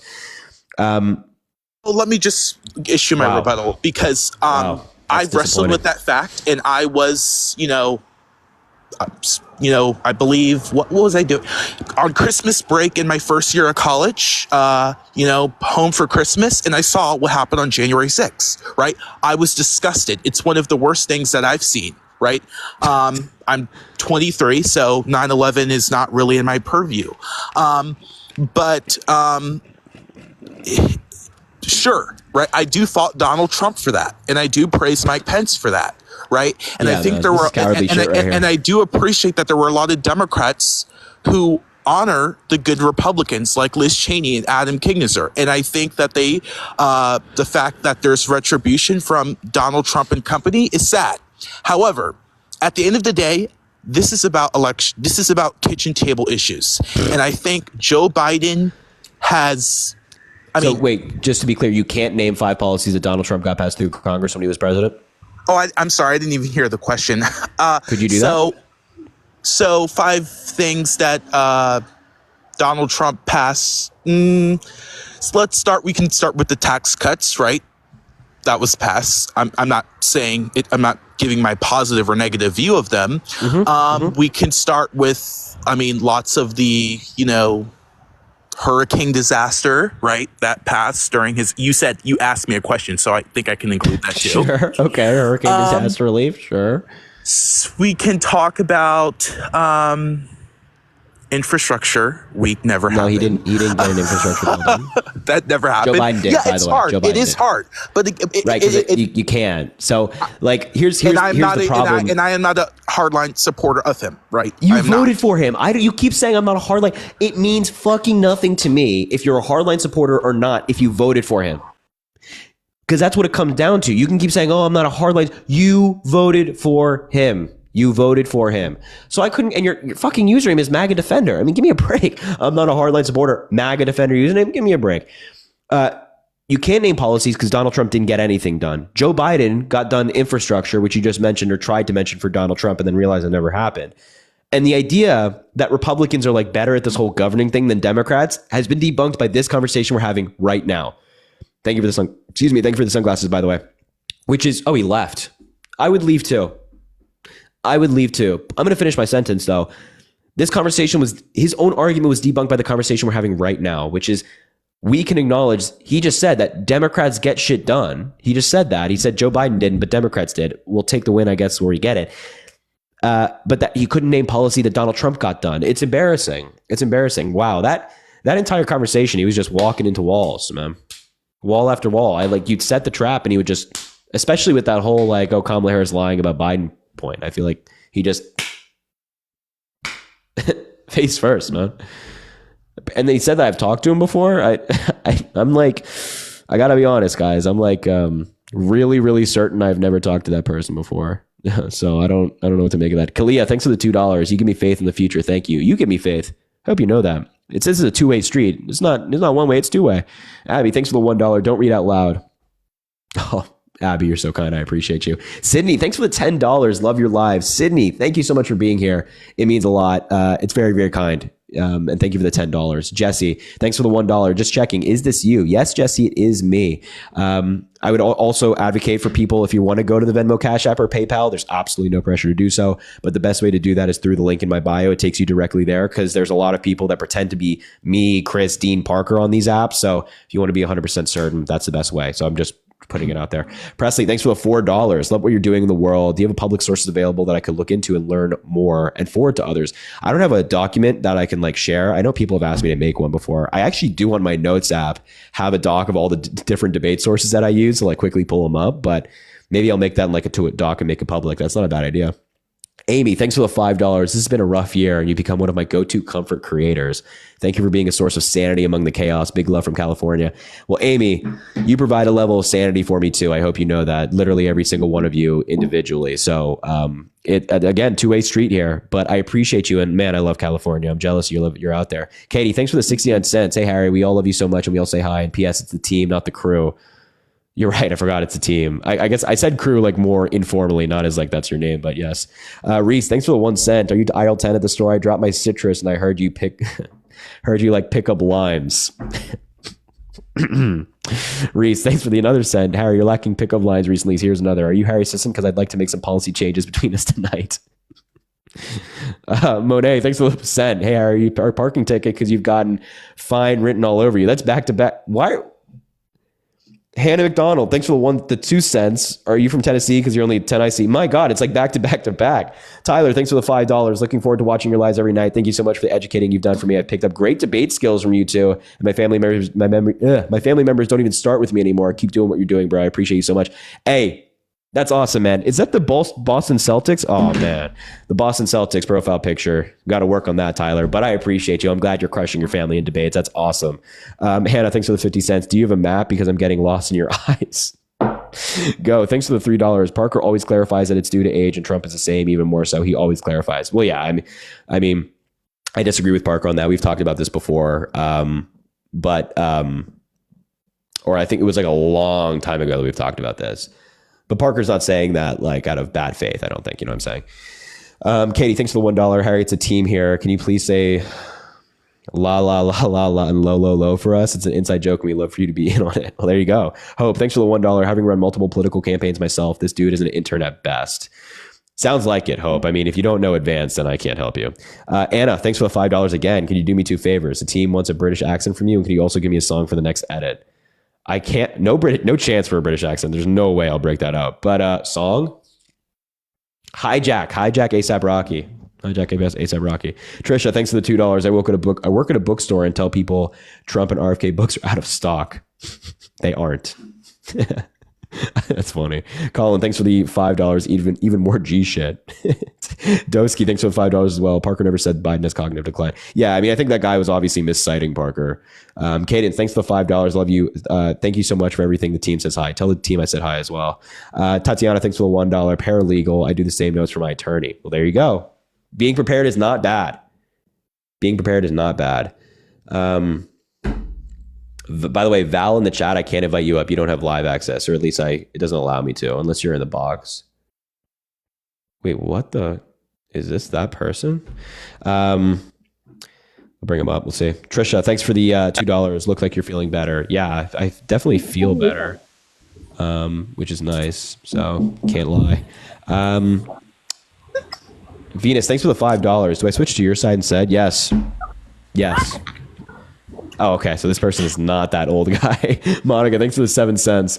Do you hear Chris leaked your rice purity score today on Twitch? I'm sure he did. Venmo Cash App. Hello? Hello? Hello? I want to see how long you can keep up this accent. I'm going to roll with it. I want to see how long you can keep it up. How old are you? What did you just say to me? How old are you? MAGA. Okay, I'm 57. Why'd you vote for Donald Trump? Because he keeps America great.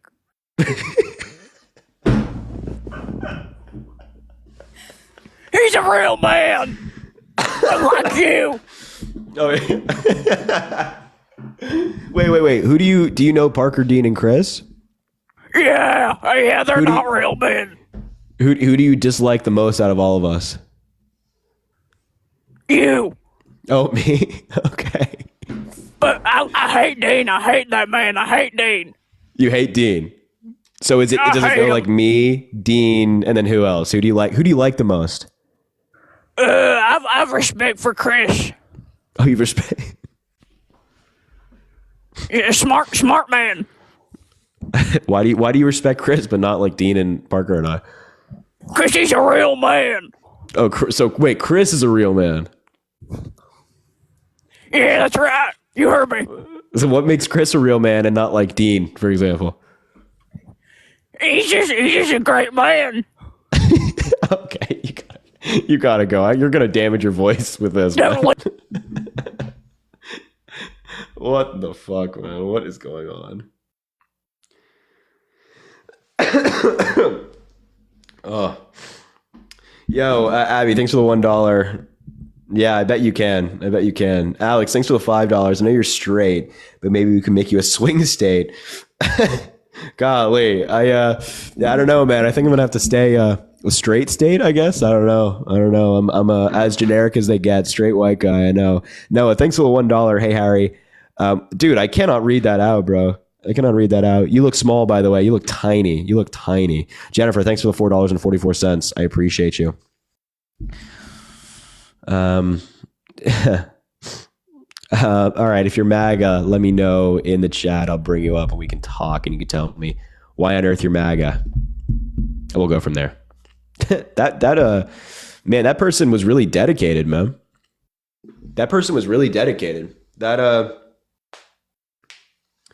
Really dedicated to the bit, man. I can't even hold you. Oh my God, bro. Some of these people requesting up are like so obviously trolls. It's hard to like navigate around them. I miss them. Hello. I love you, Harry. I love you, Harry. I love you, Harry. I love you. Oh, brother. See, I'm telling you, I miss them, dude. I miss them. Okay, Suzanne says she's MAGA. We'll give her an invite. It's really hard to navigate them, man. You're welcome to the $5. I appreciate you. All right, let's put this person up. Venmo, Cash App, PayPal, the link in the bio. Make sure to drop a follow if you haven't already. We do these lives all the time. If you haven't followed, why? Why would you not follow? What's wrong with you? Hello, are you MAGA? No. Okay. Well, that's good to hear. I'm glad.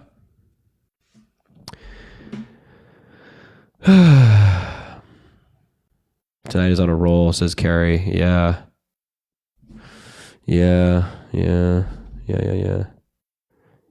Angel of Death? That person is MAGA, apparently. Why is Sophia still here? No, the conversation's gone. Let's put up this person. I don't have high hopes for them either. I love you, Harry. Are we best friends? Cause you're my favorite. I love you, Harry.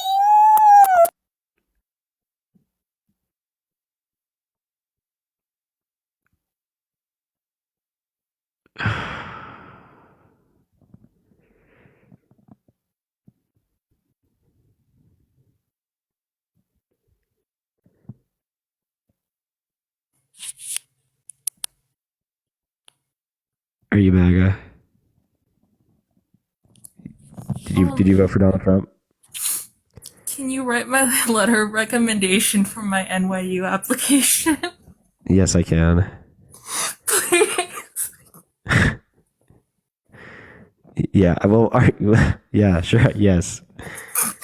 Is it for grad school or undergrad? Undergrad. Sure, yeah, sure. Yeah. Thanks. I love you.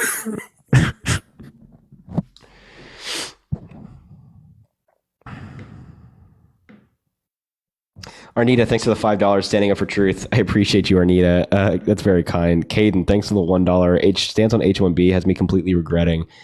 Yeah, H-1B, Trump's stance on H-1B has made me regret voting. I'm in favor of H-1B visas.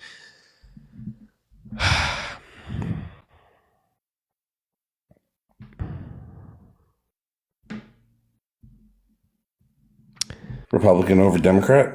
Okay, why? Can I ask you a question? Sure. When you have Dean and Chris and Parker on your thing, why do you guys always attack the other people? Am I attacking you right now? No. But when the other three are on there, you normally do. You guys. What do you mean when you're saying when we're all together, or like what are you talking about? When all three of you guys are in this room.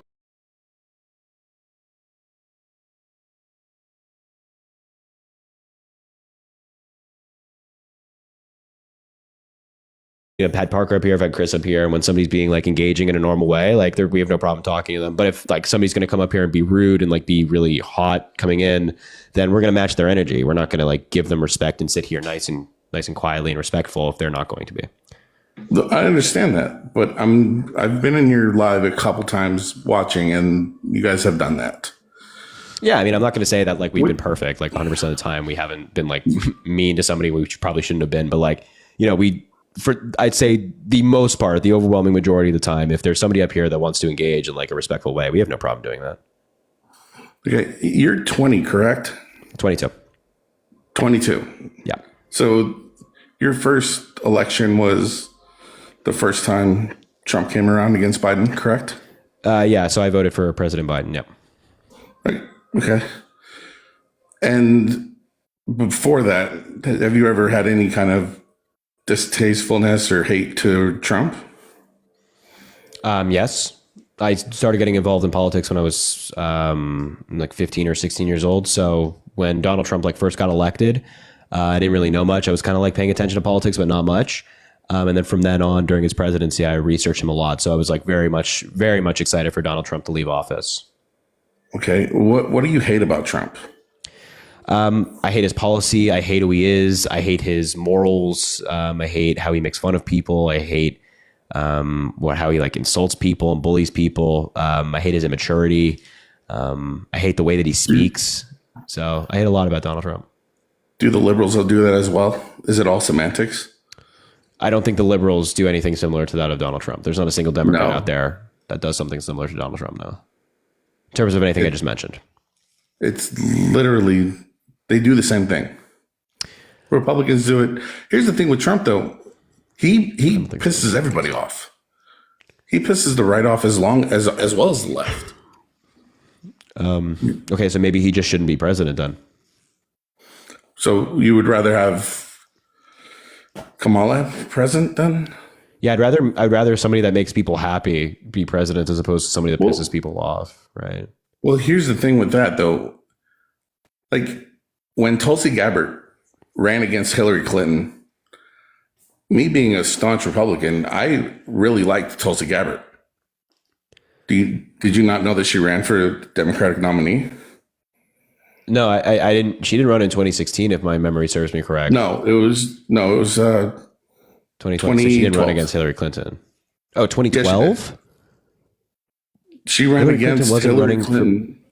No. She ran against for the Democratic nominee. Yeah, she ran in 2020 for the Democratic nominee. Yeah, no, 2016. She did not run in 2016. When did Hillary run? With 2020? Hillary ran in 2016. Yes. Tulsi Gabbard ran in 2016 for the Democratic nominee. It was not Tulsi Gabbard. Yes, it was.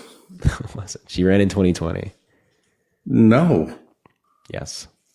No. Okay, let's pull it up. Tulsi Gabbard presidential campaign. Oh, it actually took me to her website that's now defunct. Hold on, Tulsi Gabbard presidential campaign. Why the fuck does it keep doing this? Tulsi Gabbard. Let me just see if I can look up her name. I don't know. Maybe it's. You're right. It was 2020. What is going on? This is so strange. Sorry.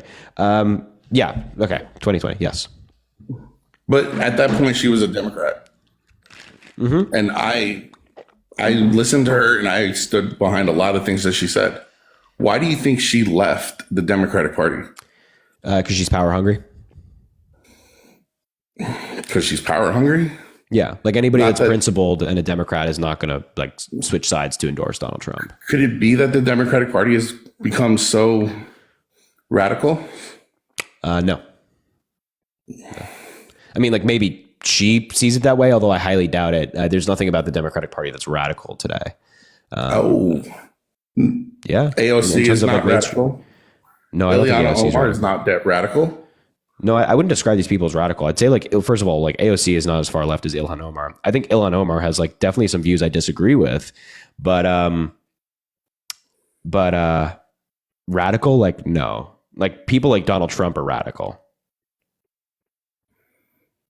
Okay. I don't Mass understand. deportation, like wanting to get rid of legal immigrants. I mean, that's crazy. So there's a couple things that, like, when I listen to you, it kind of irks me. And will you ever give Trump a fair shot in this presidency, or is it going to be 4 years of just straight hatred? Like, Trump had his shot, right? Trump had his shot when he was president the first time. He completely fumbled it. And so do I want Donald Trump to fail these next 4 years? No, I don't want Donald Trump to fail, because when the president fails, the country fails. I don't care like who's the president. But I believe that Donald Trump is very likely going to fail. But look, I made a video the other day about Trump submitting an amicus brief to the Supreme Court about TikTok, like saying, I don't think it should get banned, or at least like give us time as the new administration to like work out a deal, which could prevent TikTok from getting banned entirely, or at least push it off for some time. And I said, if Donald Trump succeeds here, I'll definitely give him the credit that he deserves. If Trump does something good, I have no problem with saying that Trump did something good. But look, I'm not like, this guy breaks the law, assaults women, bullies people, was president the first time and fumbled it. There's no reason for me to sit here and be like, well, maybe this time will be different, because he had 4 years. 4 years is not a short time, right? He had 4 years and it never became different. No, but in those 4 years, how much did he spend having to go in front of Congress, go in front of the Senate? Like, he was attacked the entire time. No, I mean, from the outset. Yeah, no, I wouldn't say that he was attacked the entire time. And if your argument is that he was attacked the entire time, then he's clearly just not that effective, because Joe Biden was attacked by the Republicans as well. They literally launched an investigation into him and his family and found absolutely nothing. They just wasted millions of dollars in taxpayer money and all of our time, by the way. But they attacked Joe Biden, his entire family. They dragged Hunter Biden in front of us, in front of Congress to testify under oath, and along with his business associates. And again, they still found nothing. They did that to Joe Biden, and Joe Biden passed infrastructure. He passed veterans healthcare reform. He passed, expanding the Affordable Care Act and lowering healthcare costs across the board. I mean, so. But there's no lowering healthcare costs. It was already in place. No, Joe Biden capped insulin at $35 a month for seniors on Medicare. Inhalers are now capped at $35. That was already put in. It was not into place. Donald Trump signed an executive order that would have capped it. It's unclear if it actually would have worked. And also, it only applied to federally funded health centers around the United States, of which there are very few. That would have only impacted like a very, very, very, very small amount of people. And it's not even clear if it would have done what it said it was intended to do. It also never went into effect because it was overturned by the time that it did. And it was overturned by the Biden administration because it would have made these health centers' jobs a lot harder. It would have made it a lot harder for them to do their jobs and whatnot. And so Biden actually got the specific provision passed through Congress, meaning that it has a lot more legal protection and it can impact a lot more people. He was able to get that through because the Senate was majority Dems. Yeah. And the House was majority Democrat. Yep. Yeah. They were able to push through everything that they wanted.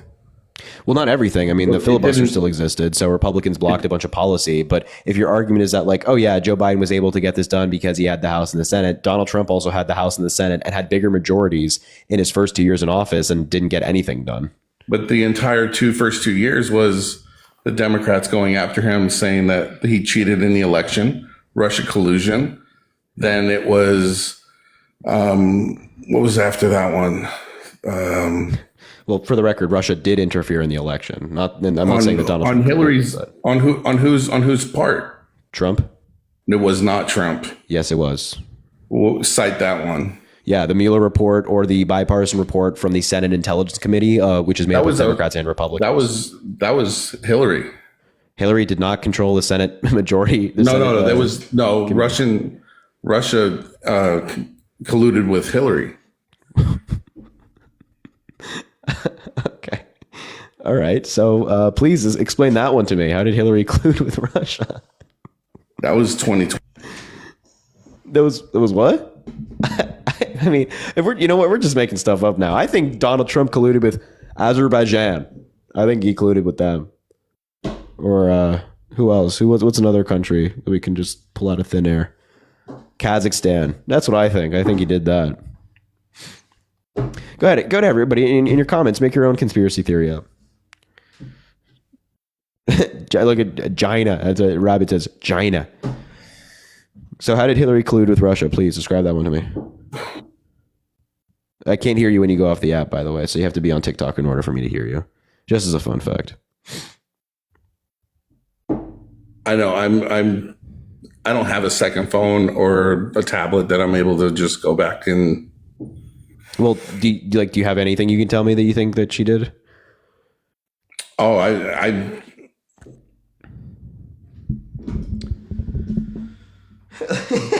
Somebody in the comments said I think Trump colluded with Texas. That's funny. So I mean, this is like nothing. I'm just gonna like save you the time. Like there's nothing here, my man. There's nothing here. Come on, man. We can speed this up. Sorry, I'm yawning in your ear. No, you're good. So, if I keep going off of it and read it, it's not worth it. Yeah, it doesn't exist. Like the idea that like Hillary Clinton, like, come on, man. The issue with was it reproductive rights? Correct. That's a big a big thing. Yeah. What about it? Do you believe that abortion is being used as birth control? No. At all? I mean, when you say birth control, like, what do you mean? Like, do I think that like two people consent to having sex? One of them, after ends up getting pregnant, knowing full well the consequences of having sex, gets an abortion. Even though... Yeah, no, I don't think that's them using it as birth control. I think that's somebody exercising a right. Like, this is what the biggest misconception when it comes to abortions is that, like, for some reason, a lot of pro-lifers think that people are like excited to get them or they want to get abortions or it's just like such an easy thing to do. It's like one of the hardest decisions that a woman will make. So, like the idea that a woman's just like, yeah, let's just have a bunch of like intercourse and unprotected. And let's just like, you know, if we get pregnant, we'll have an abortion. Nobody's operating like that. Nobody's operating like that. But they are. No, they're not. It's also like incredibly expensive. It's like anybody. This is why it's like totally nonsensical. Number one, there's no data to suggest that. Like your average woman out there is not getting more than a one abortion that they have to, right? And also, it's like abortions can be incredibly expensive. You can go to like get basic contraception for much cheaper. So it's like it's not a thing, my man. I think you're wrong there because if you take out the amount of, well, I'm not allowed to say the R word, right? Mm-hmm. But just say grape. That's fine. Like the grape and incest, and there's another one or essay, right? Like I completely understand, and I am pro-life, but I understand having an abortion because of those things. But when it comes to regular two people having consensual sex, I think that you should go through that pregnancy. That makes absolutely no sense. Why? Why would a woman who just has like an intercourse with their partner and then like has a mistake and gets pregnant should have to go through with it? Why? Why is it okay just to end that life? Because it's what they want to do with their body. It's them controlling their bodily autonomy. Like, you're making a different argument here. It's like, you don't have to agree with it. When does life begin? When does life begin? If you make life begins at conception, I don't dispute that. But like the argument you're making here is like the argument you're making here does not debunk having abortion be accessible. You could say still that you think it's morally incorrect for somebody to do that. That's fine. You can be pro-life for yourself, but then you have to just justify to me and others why it should apply to everyone. Why is your view the one that should be the law of the land? Because it's murder. Okay, why do you think it's murder? because life begins at conception. Okay, so something just being alive and killing it doesn't mean that it's automatically murder. Murder is defined as like an unjust or illegal killing of something.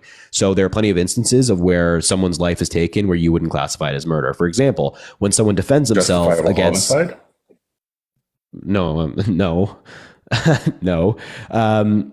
It's like, for example, when you're enacting in self-defense and you take the life of your attacker, you would say that that's justifiable homicide. Justified. I don't. I mean, that's not. I don't think homicide's the right word there. It's just self-defense. That's what it's called. Sure, whatever you want. I mean, I don't know if that's like the official term, but maybe it is. I don't know. It doesn't sound right to me. But anyway, you would say that that's a justified taking of a life, or when you have a brain dead family member, or somebody has a brain dead family member. I won't say you, but somebody has a brain dead family member. They're hooked up to machines. They're on life support. It's the only thing keeping them alive. You'd be perfectly fine with that family pulling the plug on that person if they so choose. Now, technically, you'd be taking a life, but it would be, in your view, probably justified, and thus you wouldn't call it murder. So then why is an abortion an unjust taking of a life? Okay, so I have had to make that decision to take my father off life support. Yeah. But it was the machines that were keeping him alive. Mm-hmm. And it was a very difficult decision. Yeah. That one that shouldn't be put on anybody. Totally agree.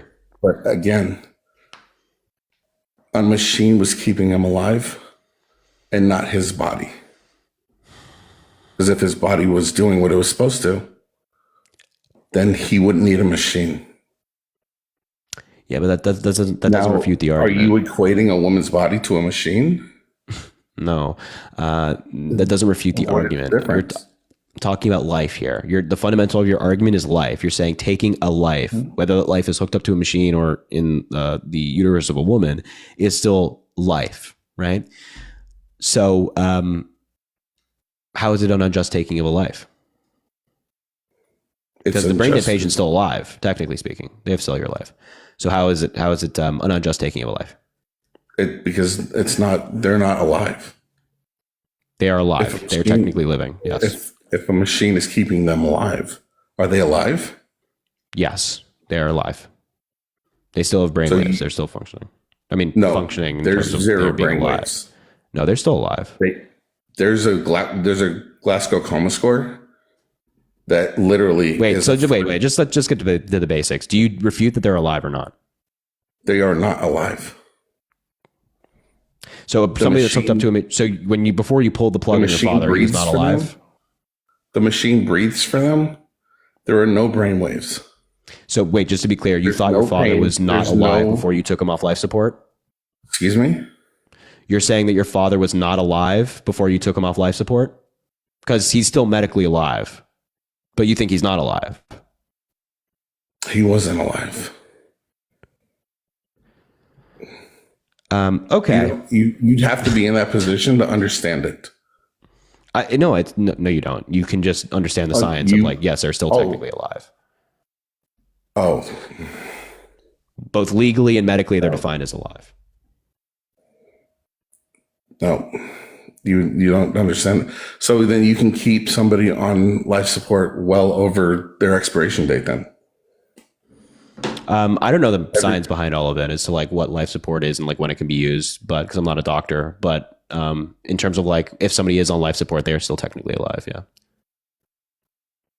By a machine. So they're still alive. Even if you're like, oh yeah, machine is doing it, they're still alive. I think Nurse Heather's here, so we can bring her up. She's a nurse. She knows more. But they're still alive. Praise the Lord. Hi. Sorry, I just saw the comments right now. I wasn't paying attention. I apologize. I can't actually see your name here. What's your name, Mr.? It's Papa Giorgio. Okay. There's a few problems with your arguments. So I'm a labor and delivery nurse, and a nurse in general. So I do deal with end of life care and also with labor and delivery and pregnancy terminations and whatnot. So that's why I'm here. So you say that it's okay to pull a plug on somebody, right? I don't think it's okay at all. So they should be left attached to machines I forever? had to make that decision. Do you think it's morally acceptable? No, it's a decision that I struggled with every day. I know. I'm not saying it's an easy decision to make, but it's a decision that you have to make. Right. And like in the end, did you decide to let him go? Yes. Yeah. And the reason for that was they because extubated him, and they gave him the morphine and the other one, and 6 hours later he was gone. yeah, and they did that because his brain was no longer alive. His brain was gone. Yeah.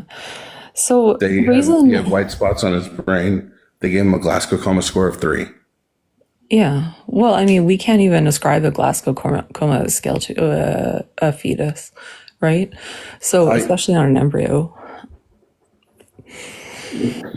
So it's a little bit problematic at kind of the other end of the scale, because I know that people get like there's a point in embryonic fetal development where there is that neurological, they reach where the baby reaches the developmental stage neurologically that they can have, you know, a conscious subjective human experience. But prior to that, they can't. And so there's not really any reason to place a value on, even because I heard you say that you believe that life begins at conception. Yes. And that's actually not the consensus of the scientific community, because we actually say life is before that. So like a sperm cell is alive, so is an egg cell. Understandable. So it's not, there isn't really a difference between, like, if you're going to place value on the single-celled zygote right after conception, then you need to also place value on every single living sperm. And most people would agree that's ridiculous. Yes, because I believe that it's being reached, because you need a sperm and an egg in order for it to become a baby. Because a sperm by itself is not going to produce a baby. An egg by itself is not going to produce a baby. Well, a sperm could produce a baby. So could without an egg? With an egg, it could, but it could, like, potential, right? There's the potential for future life, which is what we're looking at with the conceived zygote, is a potential, because as a conceived zygote, it isn't like, its life isn't valuable in the sense that it has any, you know, characteristic that you would recognize as human. Okay. So it gets a little bit sticky in the sense that, like, if you place value on life at conception, you have you run into some issues with other things. The two big ones being IVF and IUDs. Right. And I think that there's an issue with the government trying to legislate around not being able to, if they're going to make abortions completely illegal, then they would also have to make IVF illegal. They'd have to start controlling what contraceptives can be used. And this whole thing actually snowballs all the way back to a point where you can't have intercourse unless you're trying to make a baby. And do we really want the government interfering in our lives to that degree? To that extent? No. Yeah. No, it's understandable. Yeah, so that's kind of where this kind of goes backwards. And then, like, that's just kind of the theoretical point of it.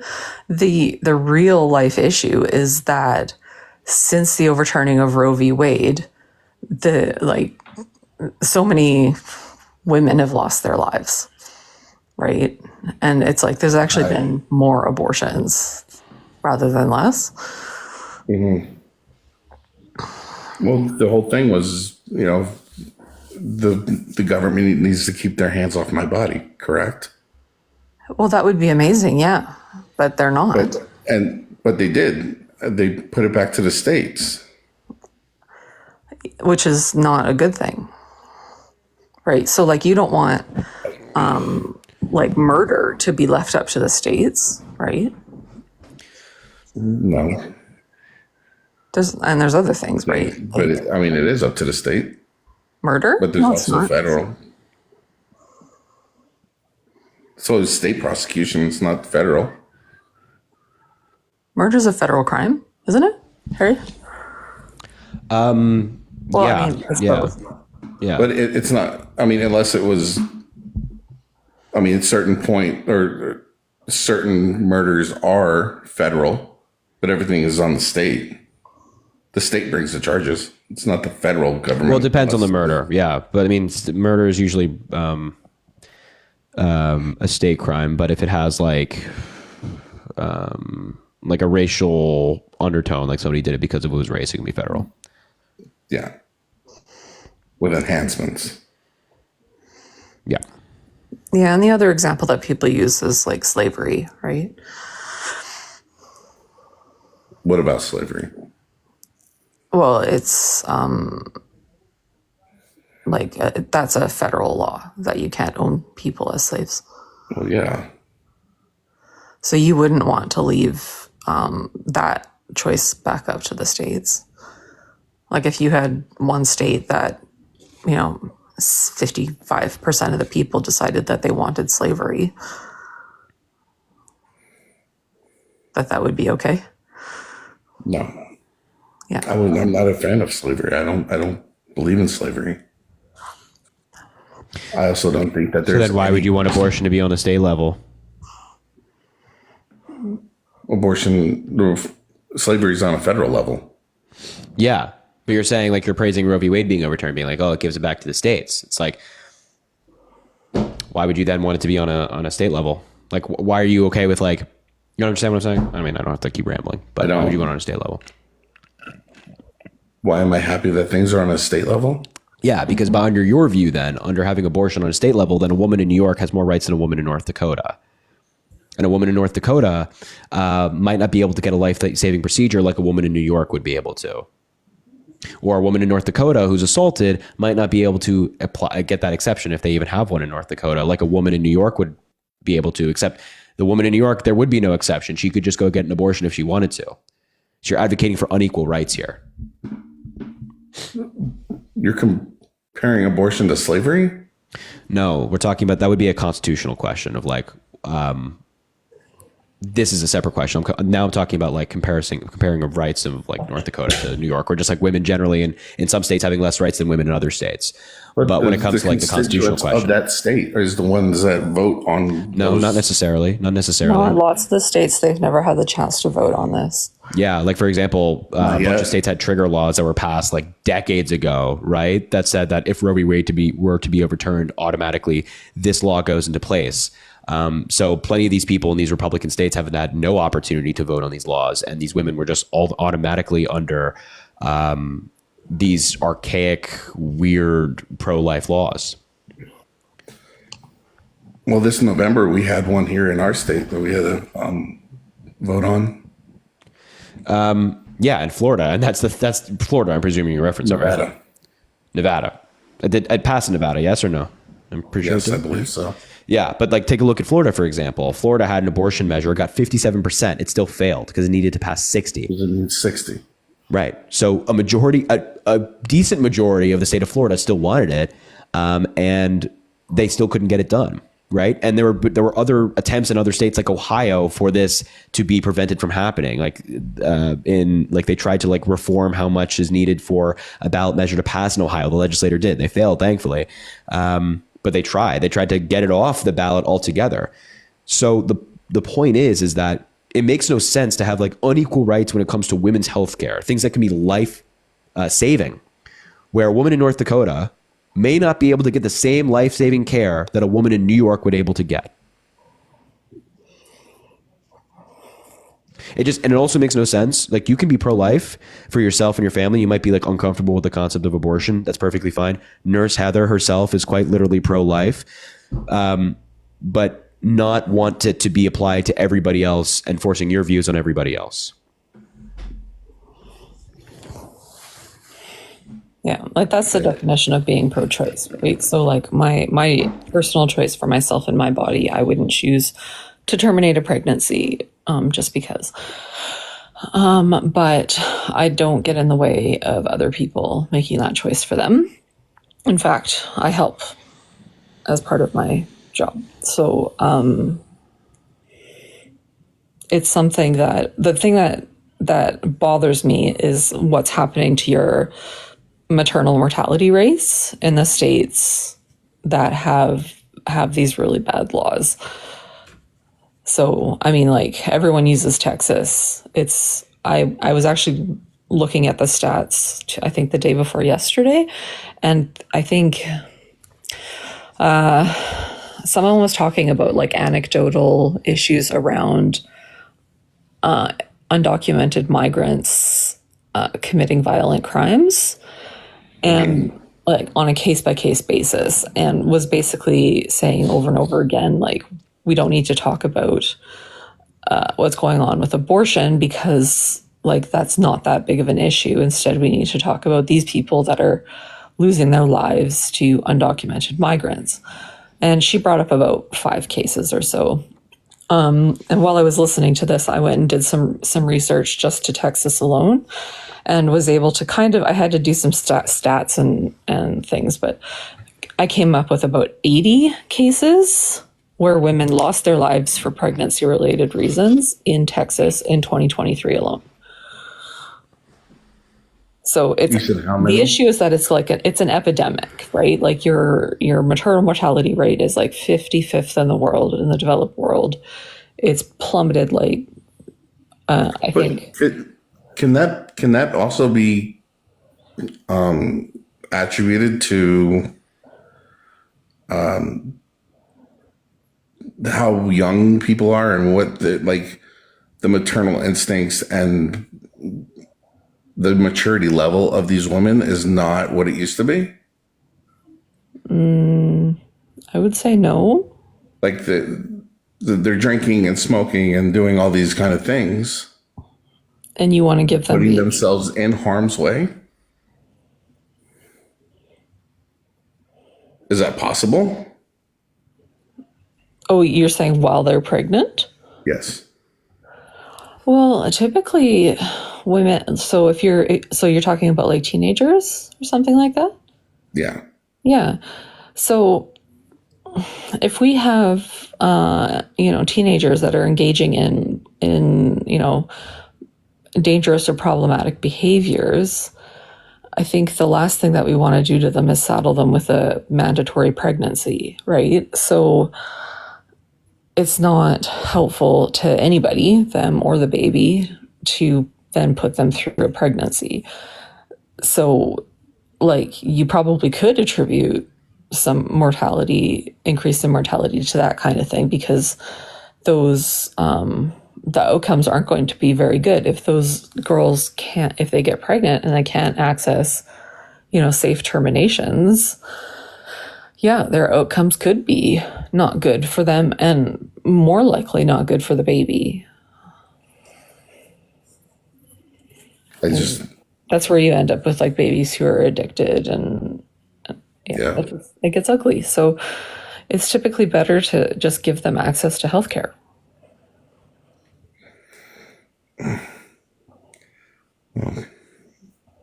So the issue is the placing the value on the baby at conception.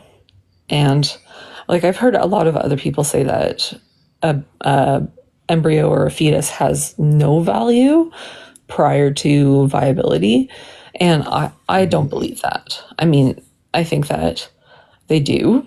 I think that somebody who has been dying to have a baby forever and ever and ever, and they've gone through rounds and rounds of IVF, and they see those little zygotes in petri dishes, they love those little zygotes like they're babies. They're very, very valuable to them. I think abortion and adoption the cost of it should be switched. 150%. You think abortion should be more expensive and adoption should be cheaper? Would you think that people would rather have their baby adopted than aborted at that point? No. I think that I don't think it would change. I mean, it would change the numbers because it would decrease the ability for people to access abortion care. But not because they would want to. Like they would just be forced to. I mean, like having an abortion is not cheap as it is. So. Oh, is it 400? Well, I think it's like 5 to 8 or something. Okay. And adoption is how much? 2,000, 3,000? I actually have no idea, but it's nothing to the girl having the baby. Right. It's just the parents that are going to adopt the baby that pay. I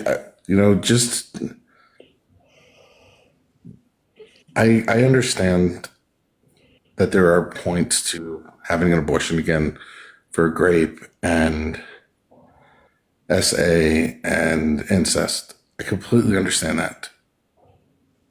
And I'm not here saying that woman should have to go through with that pregnancy. What I am trying to say, though, is for somebody, a consensual couple that has sex, they end up with a baby, that should go to term and given up for adoption if that's the point, if that's the thing. Okay, I'm going to ask you this one question about it. So say you consent to having sex and you use a condom. Mm-hmm. So when you choose to have that sexual encounter with a contraceptive, are you consenting to sex or are you consenting to sex and a baby? You are consenting to everything that comes with that. Okay. So how do you make that into a law? You can't make that into a law. Like that's the part that I said about how you would have to legislate then that the only reason that you can have intercourse is for the sake of having a baby. Like it gets really weird and problematic. Oh, Harry's done with me. He's taking a break. I'm not. I just pace. I just need to You're good. I've been sitting for too long. I need to stretch. No, you're good. I'm going to play Apex now. So. Okay. Well, the point that Heather is making is that you can't legislate your view. We can legislate ours, which is better. Okay. Yeah. So like, and especially you as a man, I don't know, are you married? Kids? Like. I am married. I have one son. Yeah. And I mean, you don't have to like give me any details on this, but like if you had sexual partners prior to your wife, did you have conversations with them, or would you have had conversations with them around like, hey, if this ends up as a pregnancy, we're going to go through with the pregnancy. There's not going to be an abortion. I don't believe in abortions. I mean, if you being a responsible adult, that's something that you should already have, bridged or talked about. I agree. I think that people should, but they don't. Right. So, anyways, you guys have a great night. All right, man. Thanks for coming up, bro. Appreciate it. Thanks. You too. All right, Heather, I'm ending the live now. I'm going to go Peloton. So. Go Peloton. Yeah, that's right. That's right. Appreciate you coming up as always. Hope you're doing well and hope you had a good holiday season, no matter what you support or not support, what you celebrate. What the fuck? I appreciate you as always. I did want to tell you, Harry, I am the most patriotic American of the great 51st state of Canada. I don't hold it against you that you called me patriotic the other night. I know. Because there is nobody more patriotic than me. That's We have the biggest state, the most beautiful state. Wow. The best state in all of the United States. 51st state of Canada. Yes. The 50. Don't forget the 52nd and the 53rd with Panama and Greenland. So Poor Puerto Rico. Just like hangs out there and gets like dumped off the end. Yeah. Right. Yeah, exactly. Like it's an American territory. They're Americans there, but Donald Trump has no interest in making that a state. But anyway, it's the deluded mind of Trump. It's crazy. But anyway, as I said, I appreciate you as always. You're a fantastic. Thank you. Anyway, Happy to I'll talk to you soon. All right. Talk to you soon. Have a good Peloton. I'll look forward to your sweaty Snapchat. There you go. All right. Have a good one. Thanks. It's true. Harry, just curious, as if you play COD Zombies, and if you're into the storyline. I actually don't. What's your favorite map if you played the game? Nuketown Reloaded. Are you kidding me? Nikki, thanks for the $5.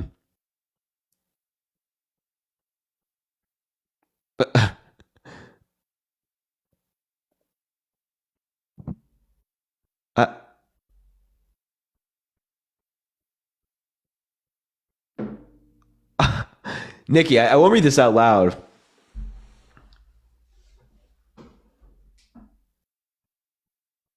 I don't even.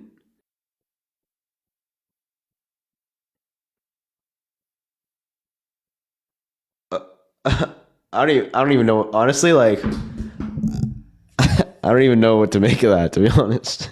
I appreciate it though. Thank you for the $5. I don't know what that. When you say it's on this or my blank is blank, I don't know what the second thing is. The one with the 3 in it. I don't know what that is. I've never heard of that, so maybe I'm uncultured. Jill, thanks for the $1. Don't read out loud. Jill, I appreciate you so much. That's very kind. Thank you. Oh, that's so nice. Rosie, thanks for the 50 cents. Harry, I got electrocuted, and I need your thoughts. Okay, I will make sure to do that. There's a lot of. I'm sorry. I'm very confused right now. Matt, thanks for the $2. Jared, thanks for the $5. Thanks for the debate, Harry. Nikki Haley 2028 phone died. Oh God. Okay. Zoe, thanks for the $5. Are you a pie? Because I really want a piece. Okay. Tatiana, thanks for the $1. If you don't want to do lives, we can just FaceTime. That was a good one. Saba. Beat Chris up for getting me sick. Love the content. Keep up the good work. I appreciate the $5. Thank you. And Doll, thanks for the $10. Pro-life always equals punish women for having intercourse. Yeah, I mean, pretty much. It's always, if you have intercourse, you take responsibility and you have to get pregnant. It's crazy, man. Hold on. Uno minuto. Green 18 said hi.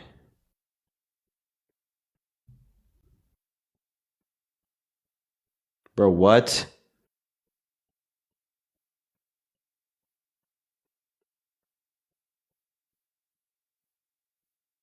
That's so strange. Sorry. Sorry, I'm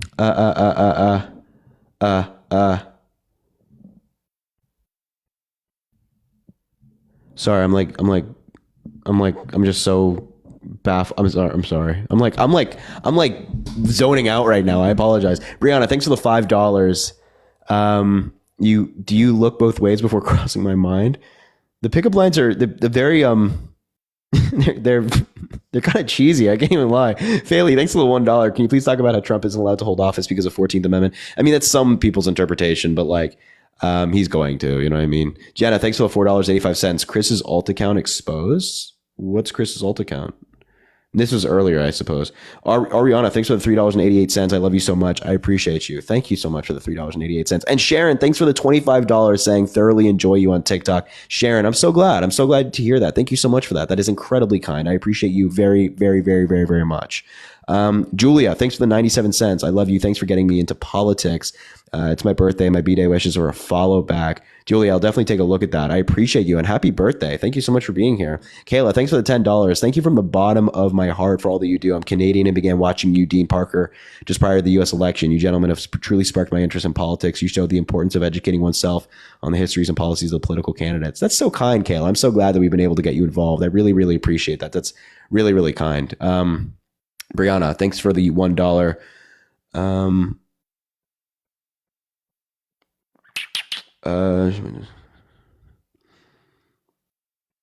Oh, Brianna, I appreciate you so much. You're very kind. Thank you. I appreciate that. That's very thoughtful. That's very thoughtful. Kelly, thanks for the. Oh, wait, hold on. Let me start up here. Monet, thanks for the 2 cents. Glad you like the pickup line. Real shit. Watch Sonic 3 if you haven't. It's not probably my. Not really, probably my kind of movie. Jamie, thanks for the $1. There is a stream live right now. Are you saying like I missed something on like PayPal or something? I want to make sure I'm getting everybody. Izelle, thanks for the 50 cents. I also got electrocuted, but all I could think about are the sparks between us. Aaron, thanks for the $10. Harry, honestly, thank you for your service and educating so many, including schooling MAGA every night. Well, Aaron, having people like you on my side make it really really worthwhile. So I appreciate you so much. Thank you, Aaron. That's incredibly kind. Kelly, thanks for the $5. Thank you. Tell us your favorite Peloton instructors. Thanks for all that you do to educate us. Alex Toussaint, Robin Arzon. Those are my two. I do those two. Love them. They're fantastic. They do the hardest classes as well. Rosie, thanks for the 1 cent. They broke you so much. I never got your thoughts on my electrocution. Yeah, exactly right. Katie, thanks for the $1. Harry, is your middle name John? Because I've never seen a guy like you. Oh, man. Jenny, thanks for the $25 on Cash App right now. Thank you for caring. This world needs more like you. Jenny, I think the world needs more like you as well. Are you kidding me? Folks like yourself who are hardworking, dedicated, and passionate about this country, man. That's what we need. That's what we need a lot. Christina, thanks for the 66 cents as well. You, Parker, and Dean are the reason I can destroy any point coming from MAGA. I appreciate you more than you know. Love from Australia. Oh, I love hearing stuff like that. People who are like multiple continents away. It's so cool, man. Yeah, listen, I guess we'll leave it there. Thank you so much, everybody. I really appreciate you being here. My ears are now like, I was telling people I'm sick, so my ears are getting like clogged. You know what I mean? When you get sick, it's like the pressure or something. It's like, oh, it's such a terrible feel. Hold on. Oh, God, that feels so much better. I'm still sick, man. You can like see it in my face, man. I'm still sick. But anyway, listen. I appreciate you all so much. Thank you for being here. Thank you guys for coming to the live. As always, it means a lot. Make sure to follow on every single social media platform. I'm on everything. And especially if TikTok gets banned, make sure to follow on Instagram, Twitter, YouTube, Snapchat, Facebook, Blue Sky. All of those links are in my bio. It would mean a lot if you could go follow on all those platforms and show some love over there as well, just in case TikTok gets banned. But of course, make sure to drop a follow here if you haven't already. Because we do these live still. So, Aaron, thanks for the $1. Taking a contemporary politics class next semester at college. Genuinely excited to learn more on such an important topic. Aaron, that's great. You're going to love it. It's going to be fantastic. Emily, thanks for the 1 cent. Don't read out loud. Ali, thanks for the $1 as well. Harry's name is John. Middle name is John. He is the one at the DNC who forgot to plug in the router. That's me. So yeah, make sure to raid these people as well. Isaiah R. Martin, Pickles GD, Amanda Rhodes. They're all live right now. Go show some love. Tell them I sent you. Say Harry raid, all that good stuff. Let them know. And yeah, guys, have a great day tomorrow. Have an amazing Sunday. Watch some football for me, man. That's what I'm going to be doing all day. Also, of course, making TikTok videos and that good stuff. So, I'm going to be watching football. I'm going to be relaxing. So make sure to take some time for yourself tomorrow and enjoy. Sleep in, please. It's a Sunday, guys. Sleep in. Come on now. And I appreciate you. All right, everybody. Go have fun. Go do your thing, and we'll talk soon. Yeah? All right, everybody. Have a good one. We will chat soon.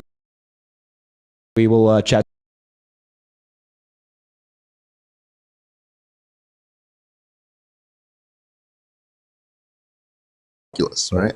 Doesn't mean we should like be going out marrying them, yeah? I understand, but Corbin, do you think that age of consent? You agree? I don't agree. You agree? Go on, don't put words in my mouth. But do you believe that age of consent being on maturity is not a good worldview? It's not fair. Oh, it's false to say that it can happen at 14. Well, I mean, I would say mental maturity usually happens in today's world around 16 or 17. Anyway, I don't think that's No, it does not. No, it's not. That is a very, that is an age where a lot of people are very, very impulsive. They don't consider the they don't consider the consequences of their actions, as well as somebody who might be like 20, 25, things like that. No, those are children, right? So like that's why, for example, you can do like there's so many statistics in every single aspect of a 16-year-old's life that gives you a red glare, like blinking light, that this person is not capable. For example, look at the difference in car crash rates between 16-year-olds and 17-year-olds. When you're 16, it's like way up here. When you're 17, it like drops off really fucking quick because their brain is developing really quickly. 16-year-olds make really rash, really impulsive decisions, right? And you're over here talking about 14-year-olds. The problem is here, Carbon. When we're talking about today's world, I understand that a lot of people shouldn't get married before they're even 20. I completely understand. But when we're talking about a lot of years ago when people used to go to war and when people used to like die in these wars, it wouldn't make sense for them to get married young. And that's why Islam allows it. Because they would go to war, they would go to conflicts, they had different situations going on for themselves. So it would make sense for all of them to get married at 16 or 17. Because in Islam, You're saying... You're like, no, because you're forcing somebody into a marriage that they can't consent. No one's forcing you. You can consent like, to it. wait, if you can't, no, you can't consent to like marriage. That is like, what do you mean you can? You can't. Do you think a child can? Do you think so? You think a child can consent to marriage? Of course not. When she's mature, she can. Okay, yeah, but like you're saying, like a 14-year-old can consent to these things. A 14-year and her family, if she's physically and mentally mature. Wait, so like the family's forcing her into the marriage? No. That's called grooming. That's what we call grooming here in the secular country. Yeah. The problem is here, Carbon. The problem I'm trying to tell you is anyway. We're going back to the original. I don't give a fuck. Like we're going back to the original argument. Yeah. I mean, I understand. Fucking wild. All right. Okay. So. So like there are people who have their religious views, right? Those religious views do not inform the reality of the situation, that there are trans people, there are gay people, the earth is 4.6 billion years old, evolution is true and all that.